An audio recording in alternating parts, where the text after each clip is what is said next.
3, 2, 1. ThaBoxingVoice.com is brought to you by El Camino Electrical Services. El Camino Electric has over 15 years of commercial experience with startup companies work consisting of design build, clean room fabrications, lithography labs, test labs, special tools, and equipment installs. El Camino Electrical specializes in the install of EVC from the start of the project to the finish. El Camino Electrical Services is an established commercial electrical contractor with the ability and experience to carry out industrial and commercial work. Services include design build, electric vehicle supply equipment infrastructure, semiconductor fabrication clean rooms, special equipment and tools, startup companies, turnkey installation, electrical vehicle supply equipment infrastructure. So head over to elcaminoelectricalservices.com for all your electrical needs. Have you ever wanted to hear the host discuss a subject that wasn't on the agenda? Or worse, have you been denied the chance to introduce a topic because of the time restrictions of the show? Do you have an idea for a show? Something that is not being covered or talked about in today's boxing media, but is important to you? Would you like the opportunity to control the Boxing Voice conversation and have TBV's entertaining panel discuss your topic with their brand of diverse opinions and entertaining banter? Now, the Boxing Voice is giving you, the listener, the power, total control. With our new on-demand service, you can contribute to the conversation in a way that isn't being offered anywhere else. Finally, you can get the exact show you want with all the same unpredictability you've come to expect from our live radio show podcast. Simply fill out the form below, decide from our many options, and give us your concept. That's not all. TBV On Demand is giving you full control by allowing you to choose the date and time. Plus, for the first time in radio history, we will be giving you the opportunity to become part of the show by deciding how involved you want to be. ThaBoxingvoice.com. What broke him down? Was it just the body punching? I was hitting him with body punching. I heard him actually, he was crying in there.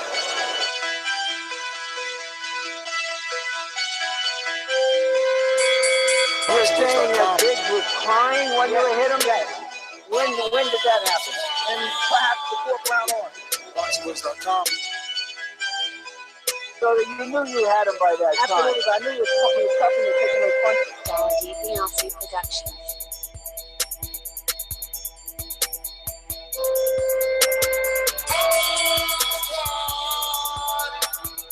Making women gestures like, oh. Let's go, champ.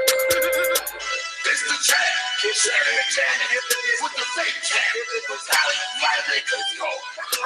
ThaBoxingvoice.com.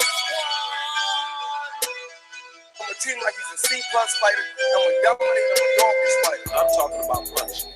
We're going to punish you for 12 rounds. Either the referee says you had enough, or you can say you had enough, or you can stay your ass there all night until you ain't had enough. I feel I'm the best in the sport, and to be the best, you got to beat the best. And all I did was beat opponents. I worked my way from the bottom to the top. I won a title by beating top competition and top fighters. This guy was paper champion. Do you feel that you're the best super middleweight right now? 100%. Let's go, champ.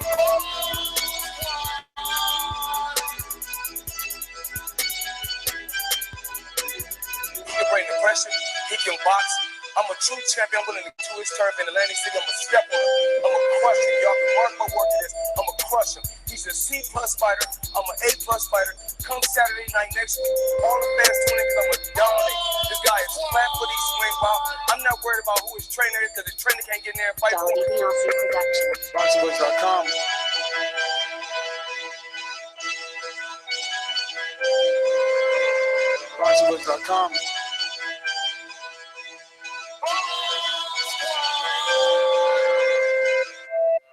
Yes, welcome back, ladies and gentlemen, to another edition of the Boxing Voice. And I know you're telling yourself, wait a minute, I was just here yesterday.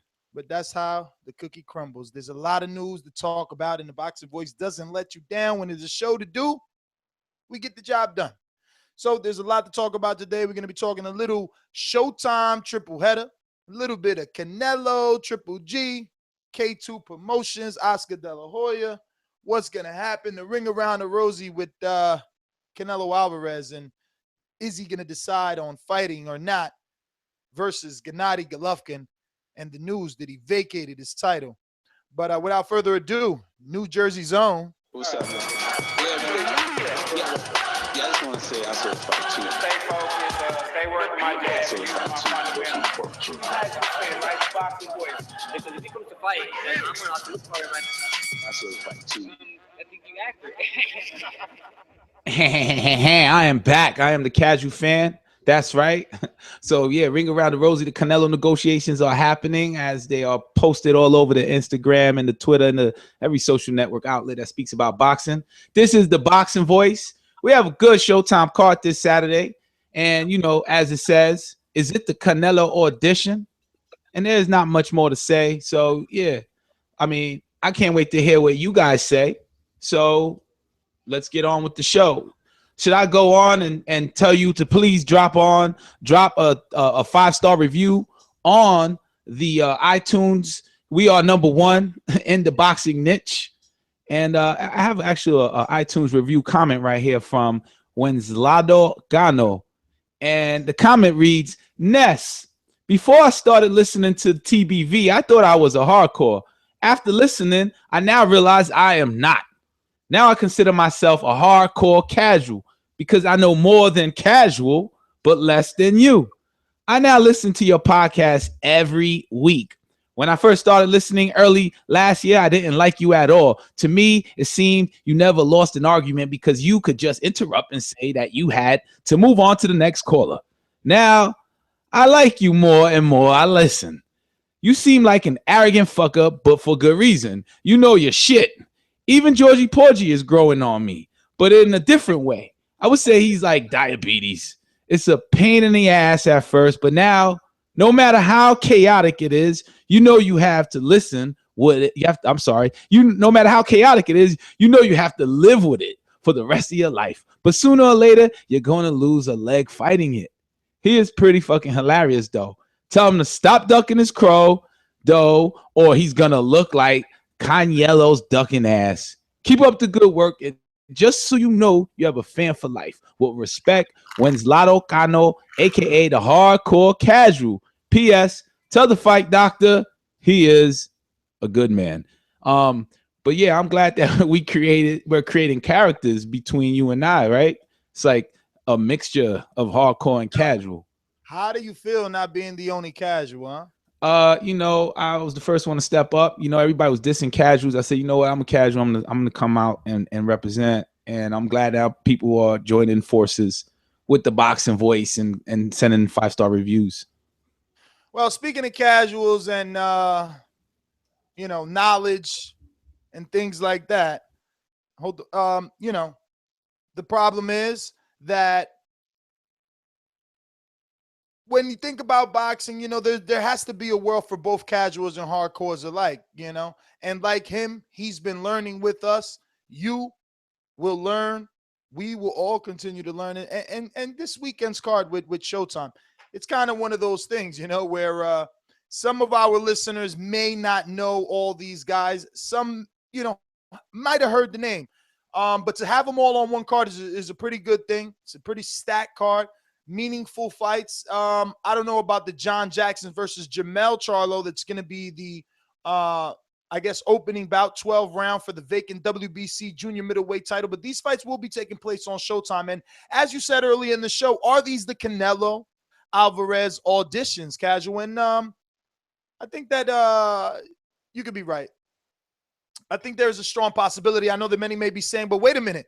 Most of these guys are on the PBC, the Showtime side, the Al Heyman side. But yeah, so was Amir Khan. And they just did that. And right now, with Canelo vacating his 160-pound title to stay away from Gennady Golovkin, well, there's a pool, a plethora of 154-pound fighters that belong to Al Heyman. And maybe, just maybe, Oscar and Al could be doing business. What do you think of that? Is that too far-fetched? Fairy tale status? No, I mean, you know, you heard it here first, and it's possible to be happening in September. I would like to see Charlo do amazing, and that is Jermell Charlo, the one that's fighting Trout. I would like to see that be an amazing stoppage fight, so that then he can be like, "What's up, Canelo? I'm here." You know what I mean? Or the audience may say it, and see where that winds up. So yeah, this weekend fight, yeah, they're meaningful, man, and it's not too far fetched that Al Heyman and Golden Boy would unify a fight. Yeah, man. I mean, I think it could happen. At the very least, regardless, this weekend we have some jam-packed fights. The main event is going to be a rematch. A very intriguing fight. I went back and watched this. Casual, I know you've been doing your own research, kind of getting out of that casual bubble. I hope you don't lose yourself over here and come into this hardcore fandom. But Erislandy Lara is going to be taking on Lara-Martirosyan. The first time these two met a couple of years ago, the fight ended in a draw. This is going to be another chess match, you know. Lara being that counterpuncher, Cuban style boxer, you know, staying on the outside. Lara-Martirosyan is going to have to push the pace kind of the way that he did in the first fight. Enrique, what do you think he's going to have to do different other than, you know, being all over Lara and making it a tough fight? Well, to me, Lara immediately is like a guy that can frustrate you because you think he's there, he's not there, and then he hits you, and you think that he's running. You know, you call him running, and I don't know if I'm pronouncing his name, Mariocha. He, you know, there was a gesture like, "Yo, right here, stand and fight," but that's just not Lara's style, and that's where the frustration comes in. So he's just gonna have to be calm, and hopefully his conditioning is up there, and you know, later in the fight when there's less movement, he could, you know, execute and get a little more respect, and you know, hopefully catch up on points if he's behind. And yeah, that's basically it. He's got to just be in this guy's face. But I'm going for Lara officially on this one. Wow, look at you making picks already, huh? Yeah. Well, since you made your pick, I guess we might as well officially preview this card. You know, on the undercard is going to be Jermell Charlo. This is the, I want to say, most intriguing fight of the night for me, because we know what we are getting in Erislandy Lara versus Lara-Martirosyan, but we don't know what we're getting in the Jermell Charlo versus Trout fight. That fight is totally different. It's one where Jermall's a guy that I've been, you know, telling you guys about for a long time. You know, we've been all watching him come up. You know, those that have been watching for a very long time and paying attention. And we've watched the development of these two. Now, I've always said that the brother who's also going to be on the undercard to round out this triple header in Jermell, he is I want to believe the more technical boxer, but the fans and the public, they believe that Jermall is the bigger puncher. So Trout is going in with Jermall. Now, Austin's been down a few times, Enrique. Right. You have been watching Jermall. Describe his look. Is he the one with the mohawk? Well, they both have. No, one has the twisted mohawk. The other one has, because they're really hard to tell apart. They're named Jermell. Very simple to tell apart. Trust me. How's that? Because especially if they're both side by side. I mean, side by side, that's simple. But Trout is fighting Jermell. No, he's fighting Jermall. So yeah, the name's the older one with the tattoo on his chest. Ah, that's the difference. He has like I don't know, maybe what, flat top, I guess. The other one has kind of the mohawk twist. And, you know, he has also, I think it's just facial features just a slightly different. He seems I don't know, more brolic than the other brother. He seems bigger also than Jermell. So the question was, can he take the punch? Can Austin take Jermall's punch? Because, you know, they're always talking about Lions Den, Lions only. What's going to happen here? I, you know, don't know much about the Charlos. I know they have a winning streak, and the one that is fighting Trout is known for his power. Just based off the face-off, Jermell Charlo looks significantly bigger than Austin Trout and longer. So can Trout take a punch is the good question, and that'll be a good reason to watch the fight, and the perfect reason why I'm telling you that I am tuning in to see what this Charlo does, and hopefully, you know, it becomes Canelo possibility. Well, it's definitely an audition of some sort. Whether or not they can cross over to become some sort of Canelo opponent is yet to be seen. but an audition, nevertheless, it sure is, because Austin Trout has been to the mountaintop. Austin Trout has faced and defeated Miguel Cotto. Austin Trout has shared the ring with Saul Canelo Alvarez. So Jermell Charlo putting the scalp, the name on his resume of an Austin Trout, it means something. And for Trout, this fight means something because it's an opportunity at another 154-pound title, at a IBF championship title, and one that no one will say was a vacant or a paper title, because I think highly of Jermall, even though this will be his toughest fight till date as a professional, even though he's a current champion at the moment. So it's very interesting nonetheless. Very good card. And even on the prelims, you're going to get Beibut Shumanov versus the dreaded TBA, right? And also you got BJ Flores, who we know him more for, announcing on some of these NBC cards and Spike TV cards, kind of, rounding out the lower end of the, not lower end, but, like corners of the fighters.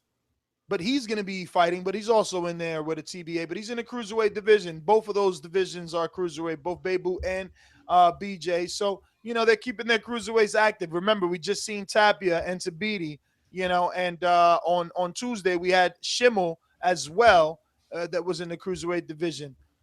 So that Showtime card is definitely worth watching. It's a Mayweather Promotions promoted card in Las Vegas. We'll have our guys, Sean Zattel, out on the field bringing you the latest. And, we're going to see, man. We're going to see exactly what happens. But it's a decent card, Casual. I agree with you. People somebody just put up Heyman is fucking owning it. I'm starting to say TMT is fucking owning it, because it's like the third week straight we see Floyd Mayweather promotions all over the ring. Well, one hand washes the other now, doesn't it? I mean, because right. Neither of these guys are signed to Mayweather Promotions, but yet he gets the ability to promote it. And it's similar to the deal that maybe one Lou DiBella has, where he kind of promotes all the East Coast fights. And then you have, the other promoter, I think it's like TGB, right? And they promote most of the West Coast fights. So it seems like everyone has banded together and decided to split the goods, right? And kind of, I don't know, split the money around, basically. Let's open up the phone lines. We got 623. I believe it's Alden from Phoenix. What's going on? Yo, what up, Ness? What up, Casual? What up? I'm gonna get to it like this. Charlo, I think Charlo wins. I think Lara wins. I think, I don't know how the fight is gonna go, but I think those two will win. I just think Charlo will outbox Trout. I think Lara, I don't see nothing good from Martirosyan as he got better, so I think Lara wins. I missed yesterday's show, Ness, but I was talking to a dude that we were at the gym. We brought up this same conversation. I said, "What do you think about that, him vacating?" He goes, "Oh, that was a smart move by Canelo." See, that's where you're wrong. As a fan, I don't give a shit what's the smart financial move for Canelo. Or you know why that is, Ness? Because the money he makes doesn't go in my pocket. So I don't care what the smart move is.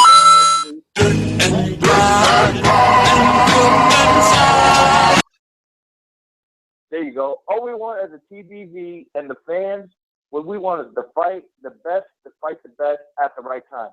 We don't want no Mayweather bullshit, 5 years. We can wait maybe a year. But more than that, we can't do it. So that's my take on it. I think Canelo bitched out.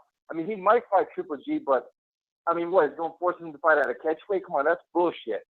So, but forget that topic. Then I got Charlo winning, and I got Lara winning. What you got, Ness? Well, both good picks. Alden, thanks for calling in as always. And as far as Canelo, man, I think everybody at this point is upset with his decision to vacate the title. But like I said yesterday, I'm gonna hold off on passing judgment. I think that this kid's proven to be a badass. He's fought guys like Austin Trout and Miguel Cotto and Erislandy Lara and Angulo and Mayweather. Like, I don't really think there's anything to be afraid of. I think that, just like all the other greats to come before him, the Mayweathers, the Pacquiaos, the Oscar De La Hoyas, these guys all use the catch weight ploy. So Canelo's going to give us what we want, but he's going to take the A-side approach of it, the same way that Miguel Cotto took with Sergio Martinez and made him lose 1 pound, and the same way that Floyd Mayweather made Canelo lose 3 pounds and fight at 152. It's the same thing that Oscar did to Floyd by making him move up. The A-side, he dictates, Casual. He dictates. That's perfectly fine. I just don't like that we're led on and it's obvious that he wants to look like the TBE. And if he doesn't fight Triple G, he's less TBE than Floyd Mayweather, because Floyd Mayweather gave us Manny Pacquiao, and before that he gave us Maidana, who beat that style, So yeah, the only possibility I see for that excitement is Triple G. Otherwise, we're just being fed bad food called boxing, Canelo's style. Well, I mean, he has options, man. This Showtime. Yeah, but who are those options, though? This Showtime card shows how many options. Rosado, Lemieux, options. Curtis Stevens, options. But they have to win phenomenal fights. Who has to win? Who those options? But Casual, I don't know if you know, but Canelo did like 325 or 375,000 pay-per-views versus Angulo. But I'm a person who don't find that. I don't look for that to make him big. You know what I'm saying? I tune in because I'm not saying that you looked at that to make him big. What I'm saying is if people are willing to buy Angulo as an opponent, well, they'll definitely buy Charlo. That Charlo at least has a shot. Charlo may at least have a shot. He shows that on Saturday. He has a great highlight reel, and then we'll get scared for Canelo or the Canelo fanatics. I doubt we'll get scared for him. I mean, excited for Canelo to beat Charlo, but I don't want to say I'm a Canelo hater. I just want to see a fight where it's like we forgot that Khan is light, and we're excited that he knocked him out, and Khan has a glass jaw, and we're excited that James Kirkland got beat up, and we excited about Canelo because he beat up James Kirkland, who we don't really know his resume, So I don't know what you mean. What do you mean? You don't know? You mean as a casual, you don't know the resume of Kirkland? No. I mean, at this point, it doesn't even matter for you to be going fishing so far back in the well. Like he beat Kirkland. Whenever he beat Kirkland, it is what it is at this point. Right, but it's something. Was a good opponent for Canelo at the time. Doesn't even matter right now because he beat him. They moved on. If you thought Khan was a bad opponent, again, it doesn't matter. He beat him. We moved on. Like you knew these fights were bad when they started, but you, as a casual fan, got excited both times. I remember how excited you were for the knockout, and I remember how excited you were for Khan. So now to be like upset about it, I'm just shocked. Because that's where I come in as casual. Like I have faith. I believe the possibility that the underdog may become victorious by some sneaky way, but it doesn't happen that way. And then, again, we put Canelo even higher and higher and higher. I just want to see Canelo fight somebody really competitive, like a Lara, like Lara did. Lara was a competition for him. Like I see the highlights. Lara was landing 1 and 2s in Canelo's face over and over and over, and he was frustrated over and over and over. So hearing the Triple G and the vacating the title and smart business move, that breaks my heart in boxing. And I want to see competition. Well, that's part of boxing, buddy. It is. You're right. Talk to me, 908. Talk to me, I mean. Yo, what's good, fellas? It's good, I mean. But that little fight ain't gonna happen, Enrique, again, because Canelo is taking, he's trying to. I don't even think he would fight a Charlo at this point. I think he would do more like a Lemieux and a Stevens because he's trying to sell pay-per-views. That's you know, on the casual side, I get it. But on the business side, De La Hoya, that's his golden goose. So he's going to fight the Lemieux, the Stevensons, Rosados. He's going to fight those guys before he even gets to a Charlo. He doesn't even have to, because he's selling, like Ness said, he's selling 300,000 units for Angulo, you know?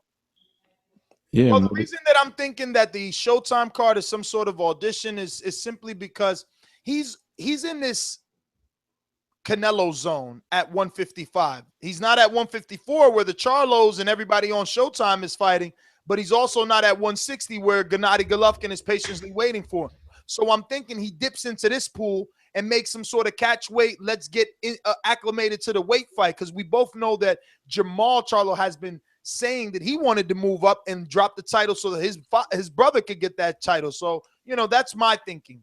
Theories. Well, the only thing that would make it disrespectful is if Canelo make them move up and then want to fight for their belt. If they leave the belts out of it, then I understand it, because that's the same argument I made a couple of weeks ago when I said, and then somebody else copied that, because if somebody like, you know, if you want to get on that pound for pound list, the catch weights is cool as long as it ain't for belts, because then you're just fighting to demonstrate your ability as a pugilist, as a boxer. So I get that. But if he's trying to, you know, mix it up for belts, then that's kind of corny, because then that's like, oh, I was a champion in like 7 divisions when he was catching niggas on catch weights. That's not boxing. I agree. But let me get my picks in though.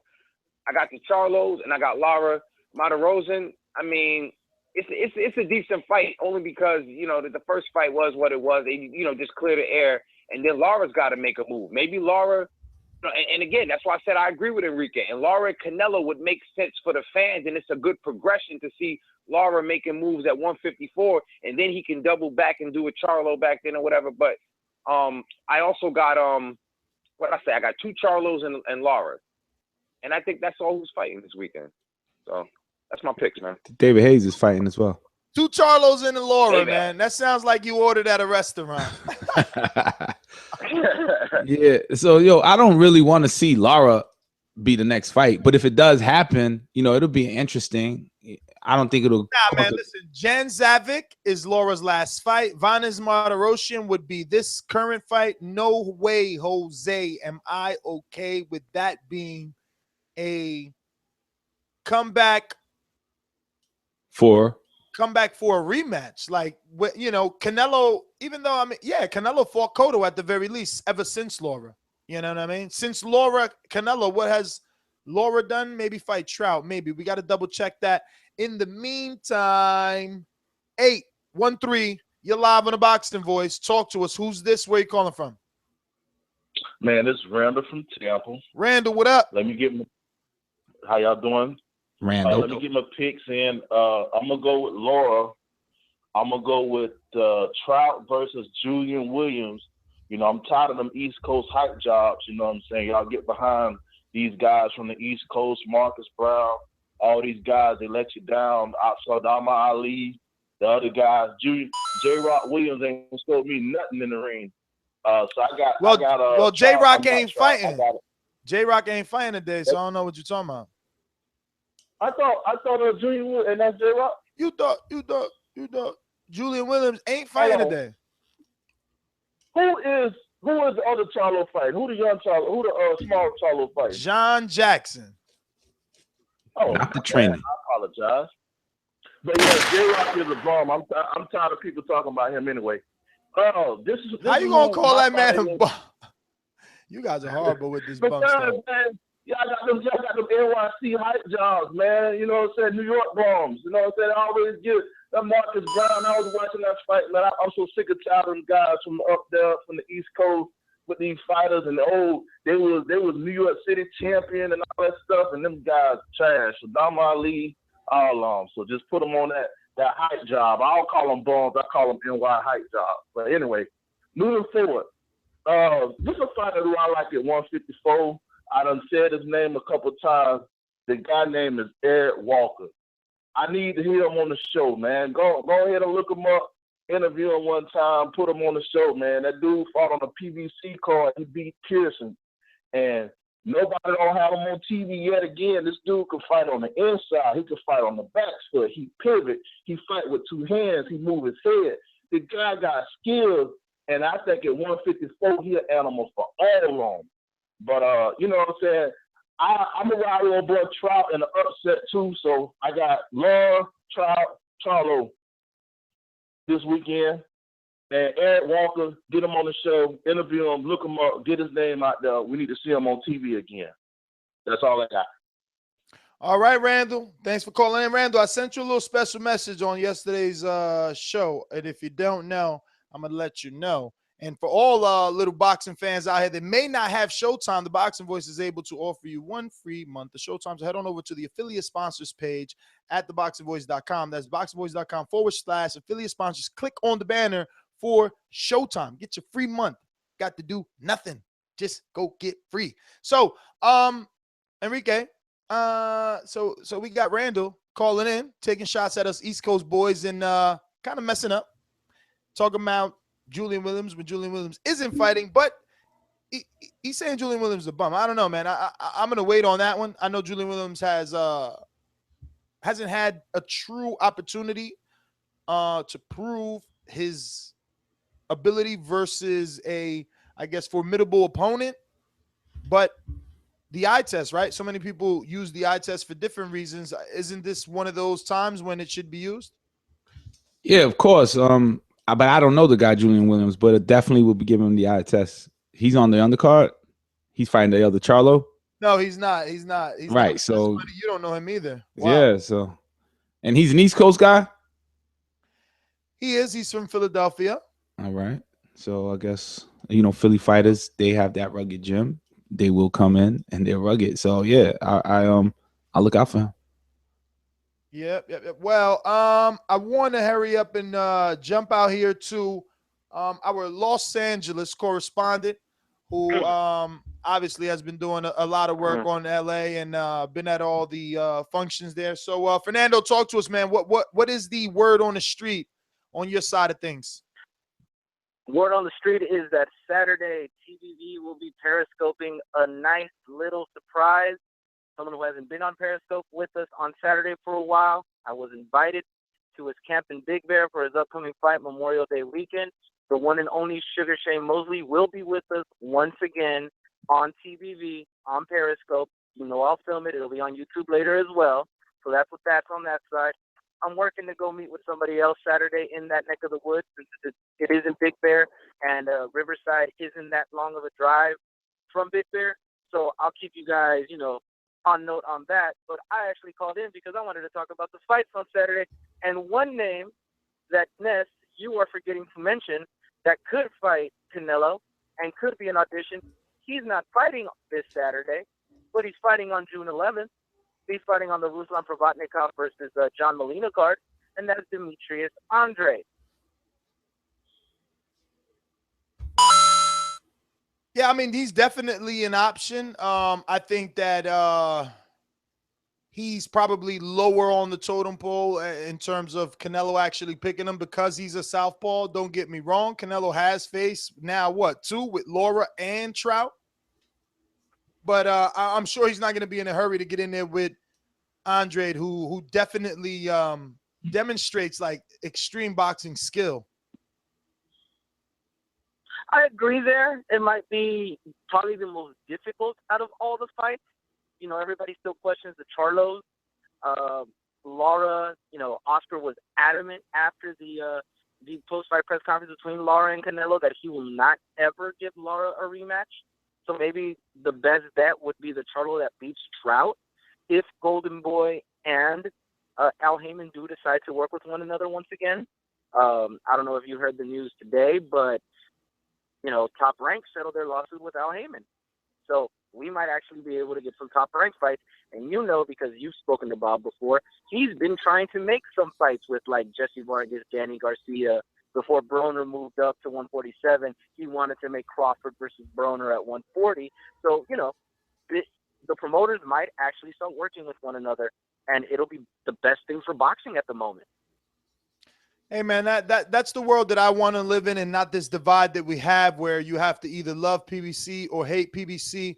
But Fern, man, give us your picks. Obviously, we're hoping that we could get that update from Las Vegas, because I know Sean is out there covering all that, and see if we can get some inside scoop on that. For the first fight, I'm going with Charlo. For the second one, I've been going back and forth on it, but I'm going to pick Trout. I'm going to pick Trout due to experience, and I'm going, obviously, with Lara. I know Vanes is a guy that's out here in Glendale all the time. He's a local cat, but I'm just a big fan. I'm a fan of Lara. I love the way he fights. I love his boxing. I love his skill, and I'm going for Lara. Enrique, this is supposed to be your time right now to be like, yo, why are you saying Lara? You Hispanic? What's going on? Well, yeah. Why are you saying Lara when it's Lara or Lara, at least to the minimum? I'm saying in the English context. But he's saying it in a boxing way. But you're adding the U to it. You're saying Lara. I went white boy. I spoke to white boy. My apologies. I used the American accent on it. But if you want me to say Hispanic, I'm going to go for Erislandy Lara. Fern, let me just get a confirmation. You're going for Trout, though, right? I am going for Trout, yes. I'm going off of experience. I'm going off of his resume, and I'm going off of what I've seen as of late. I am going with Trout. Wow, I hope that the rest of the callers can convince me, because I know Trout's going to be mad if I pick Jermall. Listen, I'm going to let you go. Get to some other callers here, man. Thanks for all the hard work you put in. People you already know, Fernando Pimentel. Saturday's going down. Shane Mosley, TBV. It's a zoo. Ness, real quick. Why? Quick, really? Lara, really quick. Why Lara is with a U or with an A? What's with up? an A? Lara with an A. How come when mentioned as a possible rematch, De La Hoya is like, hell no, possibly never? Why so much hate on him? Like, why is he not even looked at? I mean, you know that it's because they know it's a tough fight and a hard sell. Lara isn't a household name. No one's Lara isn't a household name. No one's rushing to buy Lara tickets. So, you know, they'll probably never do it again. Right. But we're rushing to buy Charlo and Stevenson tickets.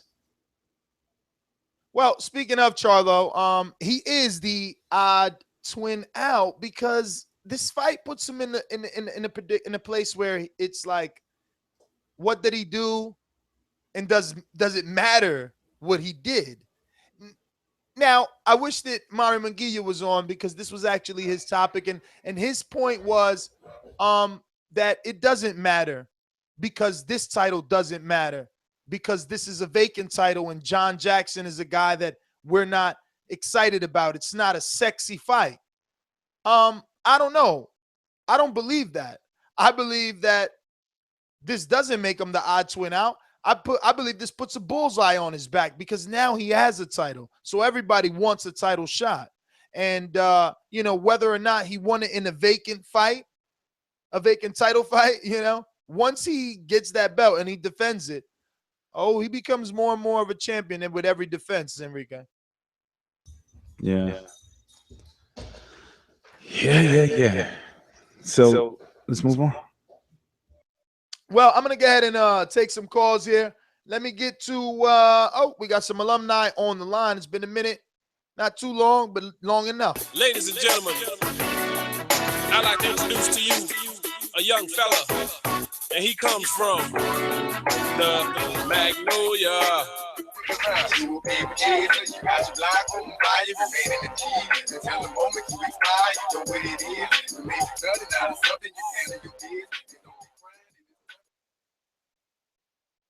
Whoa, it's Sam. That's what's Sam. Casual, baby. What up? What up? Ain't nothing, bro. Man, I've been trying to catch up with y'all, bro. But I've been running these miles, bro. Shit, getting this people, you know what I'm saying? But I finally had a little time to be, dude. Taking my little 10-hour break, you know. The man, me calling and see what's been going on. But see, y'all been having a lot of action going down lately, bro. You been doing your thing too. I've been checking y'all on them interviews, bro. You know what I'm saying? You could have did a little more with Sean Porter too, bro. Hey, I know you ain't want. You didn't want him to break his goddamn leg today, so you went ahead and did a little coasting look like, but I don't know. He's too big, man. But you could have did a little something. You know what I'm saying? We're gonna let that slide though, man. But back to last show, but I ain't gonna be on. I just want to make a little statement, man. Canelo, bro, I understand what's going on, but he a whole out here. You know what I'm saying? When you out here, bro, and you fighting at a make believe like weight division and all that, bro, and you the lineal middleweight champ, and you walk around and you come in fighting night at 180. That's it, bro. Come on, man, stop it, man. And you want to bring all these little welterweights up, dog, and beat down on them when you got the weight advantage. You know what I'm saying? That's all I'm going to say on that. You know what it is with that, bro. Before my picks, I got the Charlo and I got Lara. That's going to be a lock right there. Anybody who wants to, you can put your money up. We can set the PayPal up or whatever. That's a lock, man. And really quick. Just give me, as smooth as possible, why Charlo over Trout? Because I've been checking their training camps out and everything. Like for the footage that I can see, man, Trout look like he has experience and everything, but it just seemed like the Charlo he more focused and he kind of know what he gonna do. Seem like, I mean, we'll never know till they get in the ring, but it just seemed like he more sure of himself. Trout, he kind of seemed like he with these new trainers, he's still trying to find his way. Like, even though he been looking good lately, but that's against, like, subpar opposition. You know what I'm saying? So I think Charlo gonna come out on top. I think he more ready, bro. He undefeated. Trout done took a couple of losses, man. You know what that do to you. So I don't know, man. I think Charlo gonna take it. That's my opinion. And no, man, great call. And I like what you said about the trainers, man, and the fact that it is subpar opposition. You see, Casual, you could just sit there and soak in the knowledge from our listeners because it's true.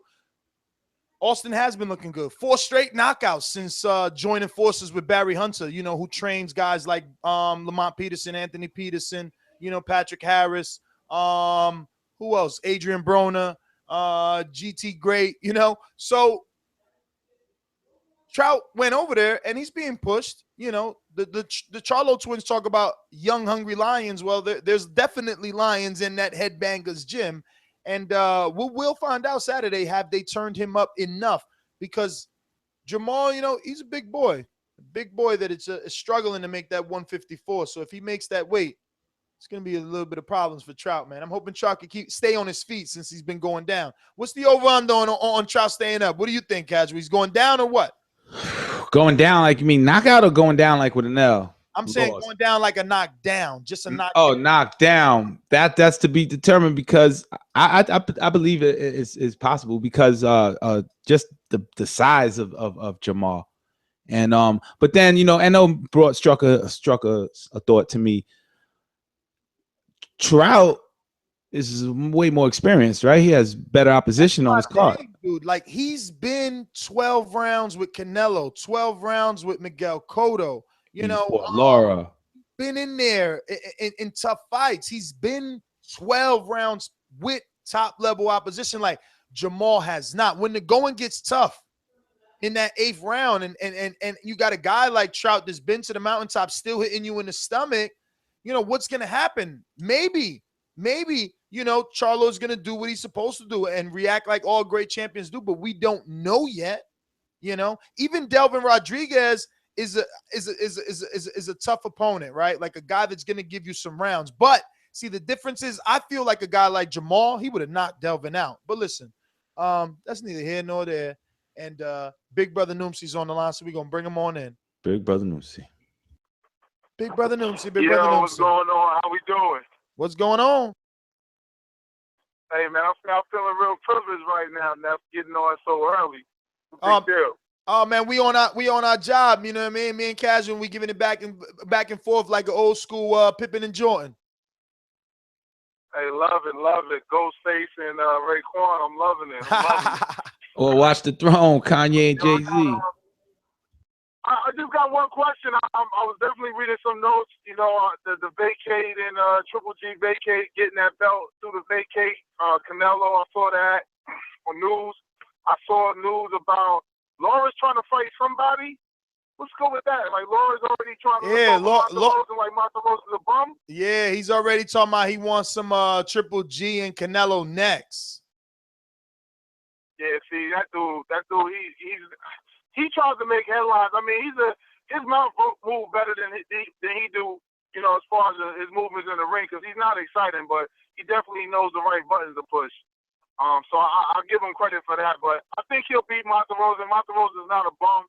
Monterose, everybody, all the courts looking over him because they love that Lara name. But don't overlook that guy. He gave the Charlo brothers work. So Monterose might be able to pull that out. But I still pick Lara. He is what he is. Which brother is fighting Trout? Is the brother that knocks everybody out? Yes. That's the one. Okay. The one with the power, yeah, he's a problem. That dude's a problem. So I have to, as much as I don't really, I want to be, neutral on this fight. I think I'll have to pick the Charlo brother.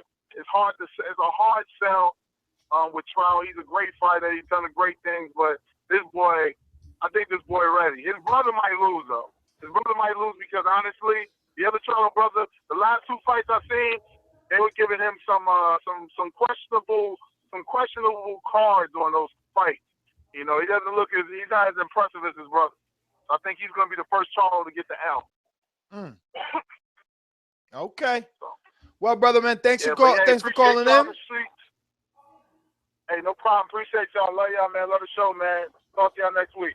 All Brother right. Noomsi. Big brother Noomsi. Yo, there's a soundbite that we could make for him, Enrique. You should help me from because don't they got a character, Big Brother Noomsi, on Coming to America? Yeah, Big Brother Noomsi. I know. Right. What about this character? Previously on The Boxing Voice. But I've fought professionals before, and right now you guys are in the New York area, and I'm in shape right now. I think I can give you a good 3 rounds, good 4 rounds. Always prepare himself at a high level. But see, he slowed down finesse though. So if he could slow down finesse, why can't you slow down for me? Jersey, Yeah. When is he coming in? Jersey Sav, you got to call up, brother. Stay tuned for Jersey Sav. When he gets in, he's going to have a better response for that. Yo, there is a Jersey caller. Was that Sav? I don't know. Man, let's jump back out to these phone lines. Let me see. We got some alumni on the line.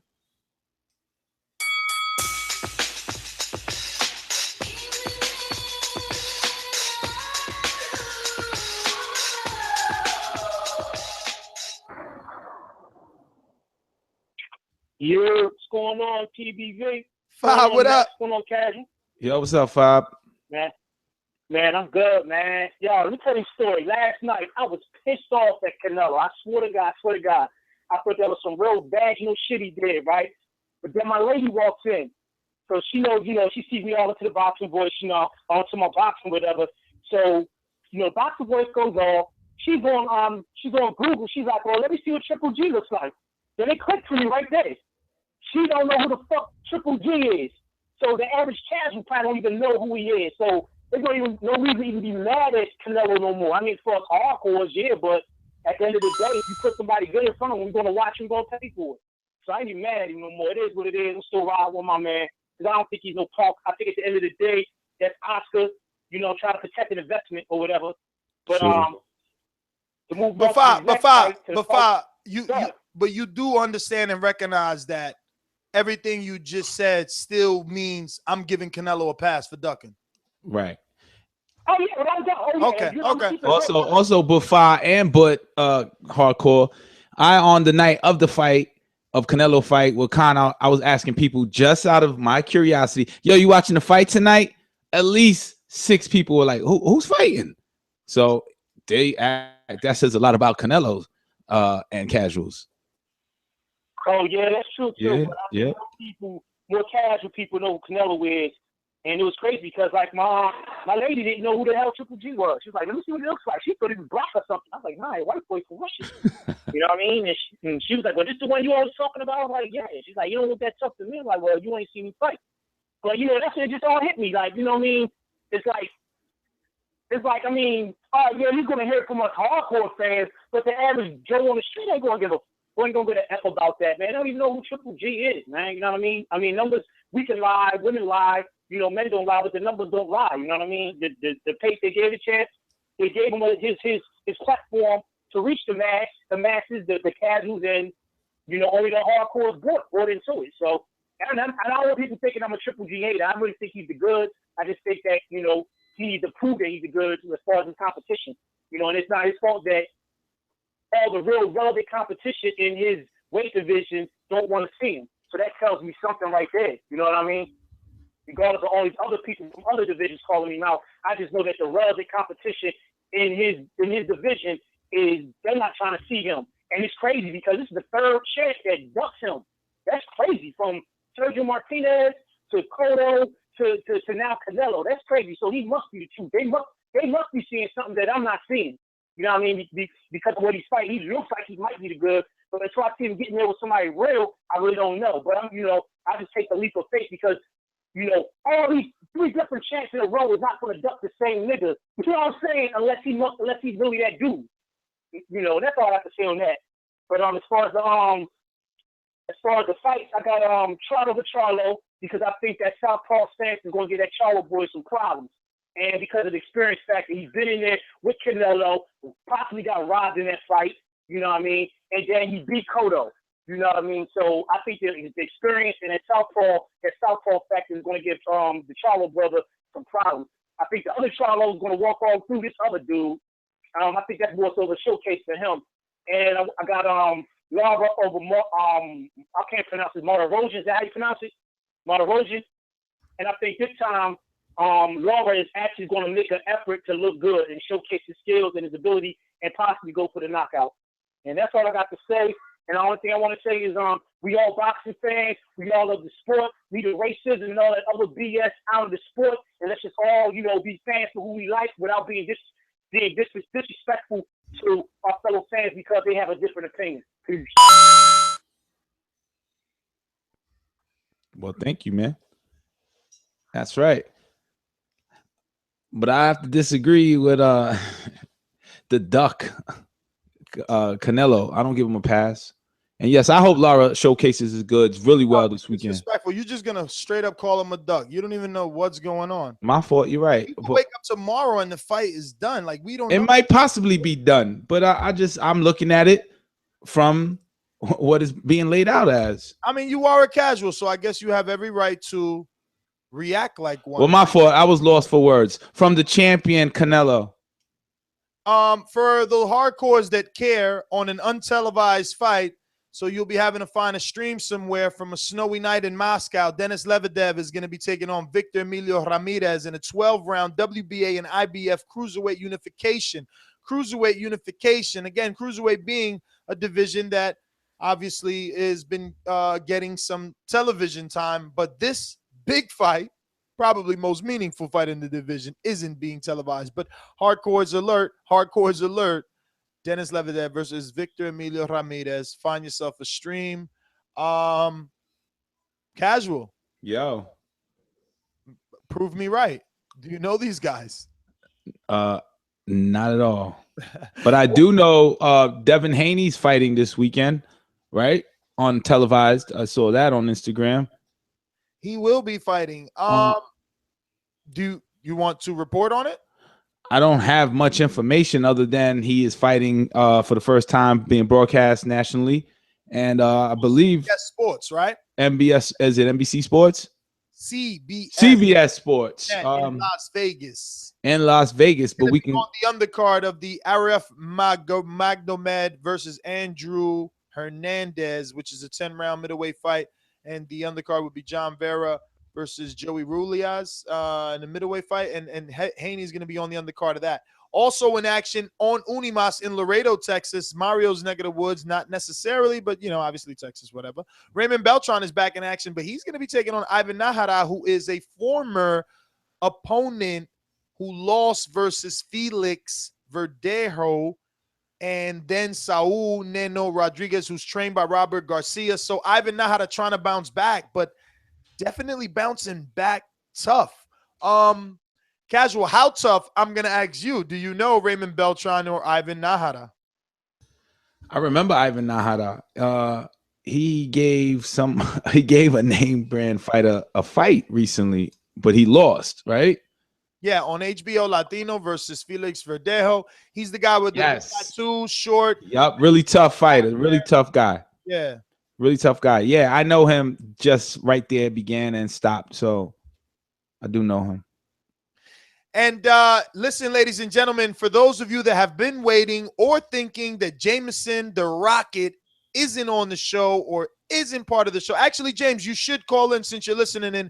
James will be in. Unfortunately, he is on a different time zone. Couldn't make it into the studio on time, but he will be here Sunday. But tomorrow, if you can't wait for whatever reason, he will be commentating live on ironboyboxing.com. So he's going to be, you know, basically commentating on that stream. James, call in, give more details, and obviously get your picks, because just because you're not in studio doesn't mean you can't eat crow. And Sunday is crow day, so we serve it on Sunday. So you don't have to be here to, you know, put in that pick. You could also call in like the rest of the callers, right? Enrique, trying to hide out. That's how they get these records. That's how they got their records all fluffed up, yo. That's how they got their records fluffed up. Me and you in here taking our lumps, and they over there on vacations and stuff. Let's get to Jermaine from Louisiana. Jermaine, talk to me. Hey, what's going on there? What's going on, fellas? I got a couple things to get off my chest. You know, ain't nothing crazy. Just want to tell a couple facts. I like the fact that Top Rank and Al Heyman later and Saturday Daily Beef. You know, if you go to Boxing Scene, they got the article up. It's a good read, and you know, look bright for the future. But I called IBF today and talked to their person. The boy Constantine declined to fight for Spence. So he didn't want to fight Spence and they eliminated for to fight Brooks. So there was Jeff Horn. They told me they went to Jeff Horn. Jeff Horn turned the fight down. The guy that fought a couple weekends on CBS from he's from Australia. Jeff Horn turned the fight down. So then they had the next guy, the machinist for out of Russia. He had lost last weekend to a guy on Russia TV. The fight on YouTube, you can check it out. So the IBF said they're gonna update their rankings and trying to find out who's gonna be fighting Spence for the eliminated to fight Brooks. Then after that, I got Jermell Charlo. You know, everybody talking about Trout experience and all that, but man, Jermell Charlo have one of the powerfulest jabs in the game. Man, bruh, Trout ain't gonna be able to get past that jab alone. Not the right hand. It's that jab that's coming right behind that right hand. So that's a bad combination for Trout. I think he stopped Trout. I got Lara. Put a little more aggressive over Monterosa, and I got Jermell Charlo by stoppage over Jackson. You know, it's a good game. You know, I'm sorry to hear this thing about Canelo gave us the belt. But like I said, now DGG can come down to 155 to see how bad he wants this fight. Since his belt is off the way, let's see how bad he wants to fight. If he want to fight Canelo and take the pay-per-view and all that, the biggest money purse, let's see if he get it. You know, that's it. That's all I got to say, fellas. You know, y'all keep up the good work. All right, Jermaine. Well, thanks for calling in. Pleasure as always to have you on the show. Real quick shout out. Quick shout out in the chat. We got Robert Rowland, Walsh, 1916, Cut West, obviously. Bravo, Mello, Roa. And I hear you there talking some brings him out. But what do you got? What do you got in mind there, buddy? Briggs him out. Briggs is not on the undercard of the David Haye fight. Briggs is actually on the undercard, but brings him out. It's funny, again, another Mario thing, right? We're heavily Jay-Z influenced over here, but brings him out is obviously the fact that Anthony Joshua is bringing out everybody. The heavyweight division is definitely been rekindled, right? And now with no Deontay Wilder fight, everything is just shifting to the UK. You know, Briggs being on the undercard of the David Haye fight and taking so many verbal shots at David Haye, there's a possibility of that happening. David Haye looking good enough, there's a possibility of maybe him fighting Anthony Joshua. So that's kind of what this is about. You know, Briggs is going to be on the undercard. He's not going to be facing the original opponent that was rumored to be Alexander Dmytrenko, which is the one that I was excited about, even though he's only known for losing to better heavyweights than himself. But at least we could have said, all right, this guy's younger. He can actually push Shannon Briggs, you know, because I'm just wondering, what do we have in Shannon Briggs? You know what I mean? Like, is he just a old man that is in shape, right? That is fit, like fit enough to be a fitness instructor at LA Fitness or whatever local chain in your area, but not really fit to be in there with a young, hungry heavyweight. What's your thoughts? You know, like you said, he looks fit. I'll judge him off his fitness. I never watched. He hasn't been televised yet, you know, since he's been on his rampage all over Europe. I haven't seen him fight for a long time. I want to see him fight, and I want to be able to say, damn, he's the good. So this weekend, I will be watching out for Shannon Briggs' skills. Yeah, and that is a great question. Is he old enough but physically young and fit to handle a young champion? Well, they're going to be putting him in there with someone I think that's like 14-10 or 10-14. You know, this is just a stay busy. What was supposed to happen with Dmytrenko did not happen. Blackface, talk to me. Good morning, good afternoon, good evening, good night. For everyone listening to the live broadcast or past show in the future, I just called in. I just want to make a few points, if I may. I think everyone needs to stop putting Mayweather on a pedestal at this stage. He's retired. He isn't a champion.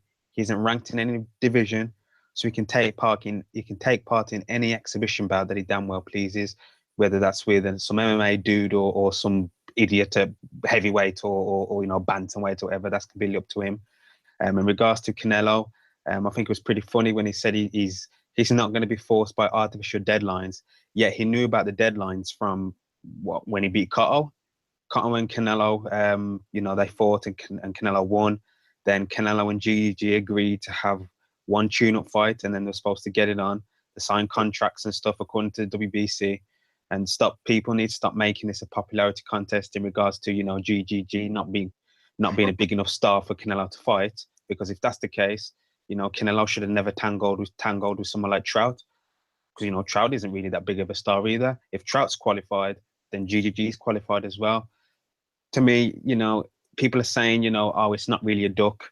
But, you know, everyone claims that Mayweather ducked Paul Williams and Margarito. You claim that Amir Khan ducked Kell Brook. You claim that Pac-Man ducked Mosley for a couple of years. I understand you can't necessarily duck people who are not in your weight class, but you can damn well duck your mandatories, though. That's for damn sure. Why is Canelo going for all this duck when he could just pop the goose in the first place? People giving Canelo a pass, to me, is straight violation. It's disrespectful. They're giving him a pass. They can say, yeah, he's going to give up the belt, but then he can negotiate him to fight a 155 or 156. That's pure bullshit. At the end of the day, the guy was qualified. Whatever you want to say about business and views and popularity, Triple G was qualified to fight for that belt. He was qualified to fight for the belt, and Canelo didn't want to do it for whatever reason, and he gave up the belt. All them times where Triple G is claiming that, tell him to give him his belt. Well, Canelo just gave it up. He didn't have to put up a fight for it. He just handed it to him, which to me isn't the, you know, everyone wants to talk about how Mexicans are warriors and yada, yada, yada. Canelo should lose stars for this. Julio Cesar Chavez and Juan Manuel Marquez should come out and tell him, yeah, he's disrespecting the Mexican flag and take the flag away from him as far as I'm concerned. What I would like to see, dude, you've got other fighters out here who are not ducking each other. Wilder was organised to fight Povetkin. Klitschko and Fury getting it on. Victor Poston and Terence Crawford are scheduled to get it on. As long as things go, everything goes smoothly. Ward and Kovalev are getting it on as well. We've got unifications in other weight classes. This was supposed to be a unification bout as well. And because of Canelo, based on this point in time, it's not going to happen. As far as I'm concerned, all of the boxers from 154 and 160. Most of them in the top 10 shouldn't even, if their fight's presented to them to fight Canelo, they should refuse to fight him just on principle alone. That he's just taking the piss. He's taking the piss with the belt. He's taking the piss with his catch weights. He's taking the piss with the Canelo weight. And to me, it's just ridiculous. What I would like Triple G to do, Triple G should just never mention Canelo's name again, as far as I'm concerned. He should just take his WBC belt, try and tangle with the WBO belt and all the other belts that he doesn't have. Forget about Canelo, just unify. And then once he's unified, then he can worry about doing whatever he wants to do. And then he becoming the last unified champion since Jermaine Taylor. It wasn't B-Hop that was the last unified champion. It was Jermaine Taylor, because remember, Jermaine Taylor beat B-Hop when B-Hop had all 4 of the linear titles. Let me get to my picks real quick. I've got David Haye, I've got Briggs, purely because I like to see Haye and Briggs get it on, because Briggs is a bit of a comedian.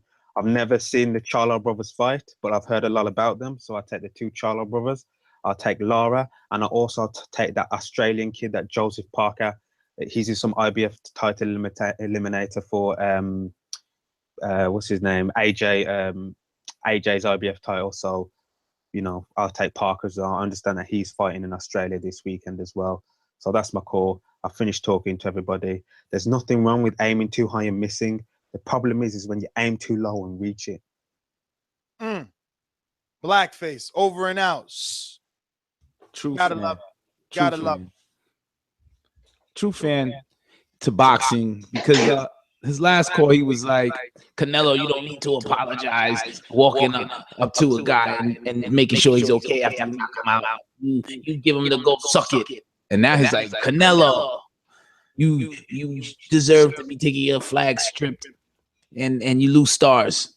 So yeah, true fan, man. Great points. He's not a one-sided fight guy. Wow. Remember me? I'm Stuart Little. I'm Stuart Little. What's happening, Nestor? What's happening, Stuart? Well, I wasn't going to ring in, but I thought I'd have to ring in and actually defend Canelo Alvarez. Now, Casual's living up to his name. I mean, disrespecting a fight like Canelo Alvarez. I'm going to get there now, because we're talking about a 25-year-old who's got no amateur background. That's no excuse, but go ahead. Can I finish, please? Yeah, go ahead. Got no amateur background, yeah? He has the best resume in boxing at 25. He's fought Cotto. He's fought Mayweather. He's fought Khan. He's fought an Austin Trout that was world champion, coming off a dominating performance against Cotto. He's fought Erislandy Lara, the man that all the boxing fans claims is going to take Golovkin's head off. I mean, this guy has fought them all. Kirkland, whether you think Kirkland's a bum or not, big name. Yeah, and you got these fans giving this guy hassle, calling him a bum, calling him a ducker, and that lot. Yet you got all these other fighters around in boxing that are allowed to just, basically Riggindale. I mean, he's got one good win on his resume. Yeah, he's a pound for pound star. Canelo has about 4 great wins on his resume, and he's a ducker. And let's not pretend here. You want to get on Canelo's back, Enrique, but Canelo took the 155 belt. I know it shouldn't be a 155 belt. It should be 160. He took that off the Puerto Rican diva, Cotto. Let's not forget that. Right. So he's. I won't forget that. Yeah. Well, there you go. So at the end of the day, he took a 155 belt off Cotto. So he's doing no different to what Cotto did. The fact is, Canelo Alvarez is getting a lot of stick off a lot of people, and I find it mind blowing. We've got boxers out there ducking people, terrible resumes. Yeah. But this was blatant. It's all good. Not a bad word said about him. But it was blatantly a duck. Something, a block of the fight happening sooner than later, right? Listen. Yes or no? The problem with Canelo Alvarez is, and I've been saying this all along, he's got the width and the weight of a middleweight, but he doesn't have the frame. He doesn't have the reach. He's not tall enough. A lot of these middleweight guys, like you said, one of the lads earlier, were talking about Charlo, the physique of the guy. Then when you put him next to Trout and see how small he was, these middleweights are big dudes, some of them. And I just think Canelo I think that's why they're keeping him away from the middleweight. I think he's going to struggle with his frame and his size. Nothing else. A lot of these guys he could probably beat. But I don't agree that he should be having that belt 160. But let's call a spade here. The guy's got a great resume. He's fought the best. You know, he fought Floyd Mayweather. He drained himself to take that fight. This guy's not a coward. You know, Golovkin's a very difficult fight for him. I think he wants to fight, and I think Golden Boy don't fancy it. He's their main ticket. They've got no one else. They can't afford to him be splattered on the canvas like Khan. And that's why I just want to get onto Khan before I go, because I know you got a lot more callers. I don't want to hear about Amir Khan being brave and what he did was a remarkable thing, because, you know, he didn't go up two divisions. You know, in the record books, it would say he's fighting for the middleweight title, and it is, but in reality, it was 155. He went up a division, basically, like most fighters do, you know. And Matthew Hatton did the same. Matthew Hatton went up a weight division to fight Canelo, and he went the distance. Yet we're all going to sit here and praise Amir Khan for being splattered on the canvas. You know, and I thought the guy was dead. And this is where the Kell Brook thing comes in. Kell Brook's going to do this a lot quicker.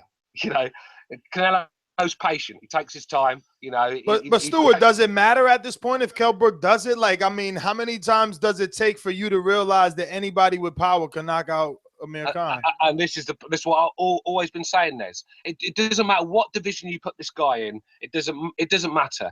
At the end of the day, all it takes is one shot, and he's very vulnerable. His defensive skills are appalling.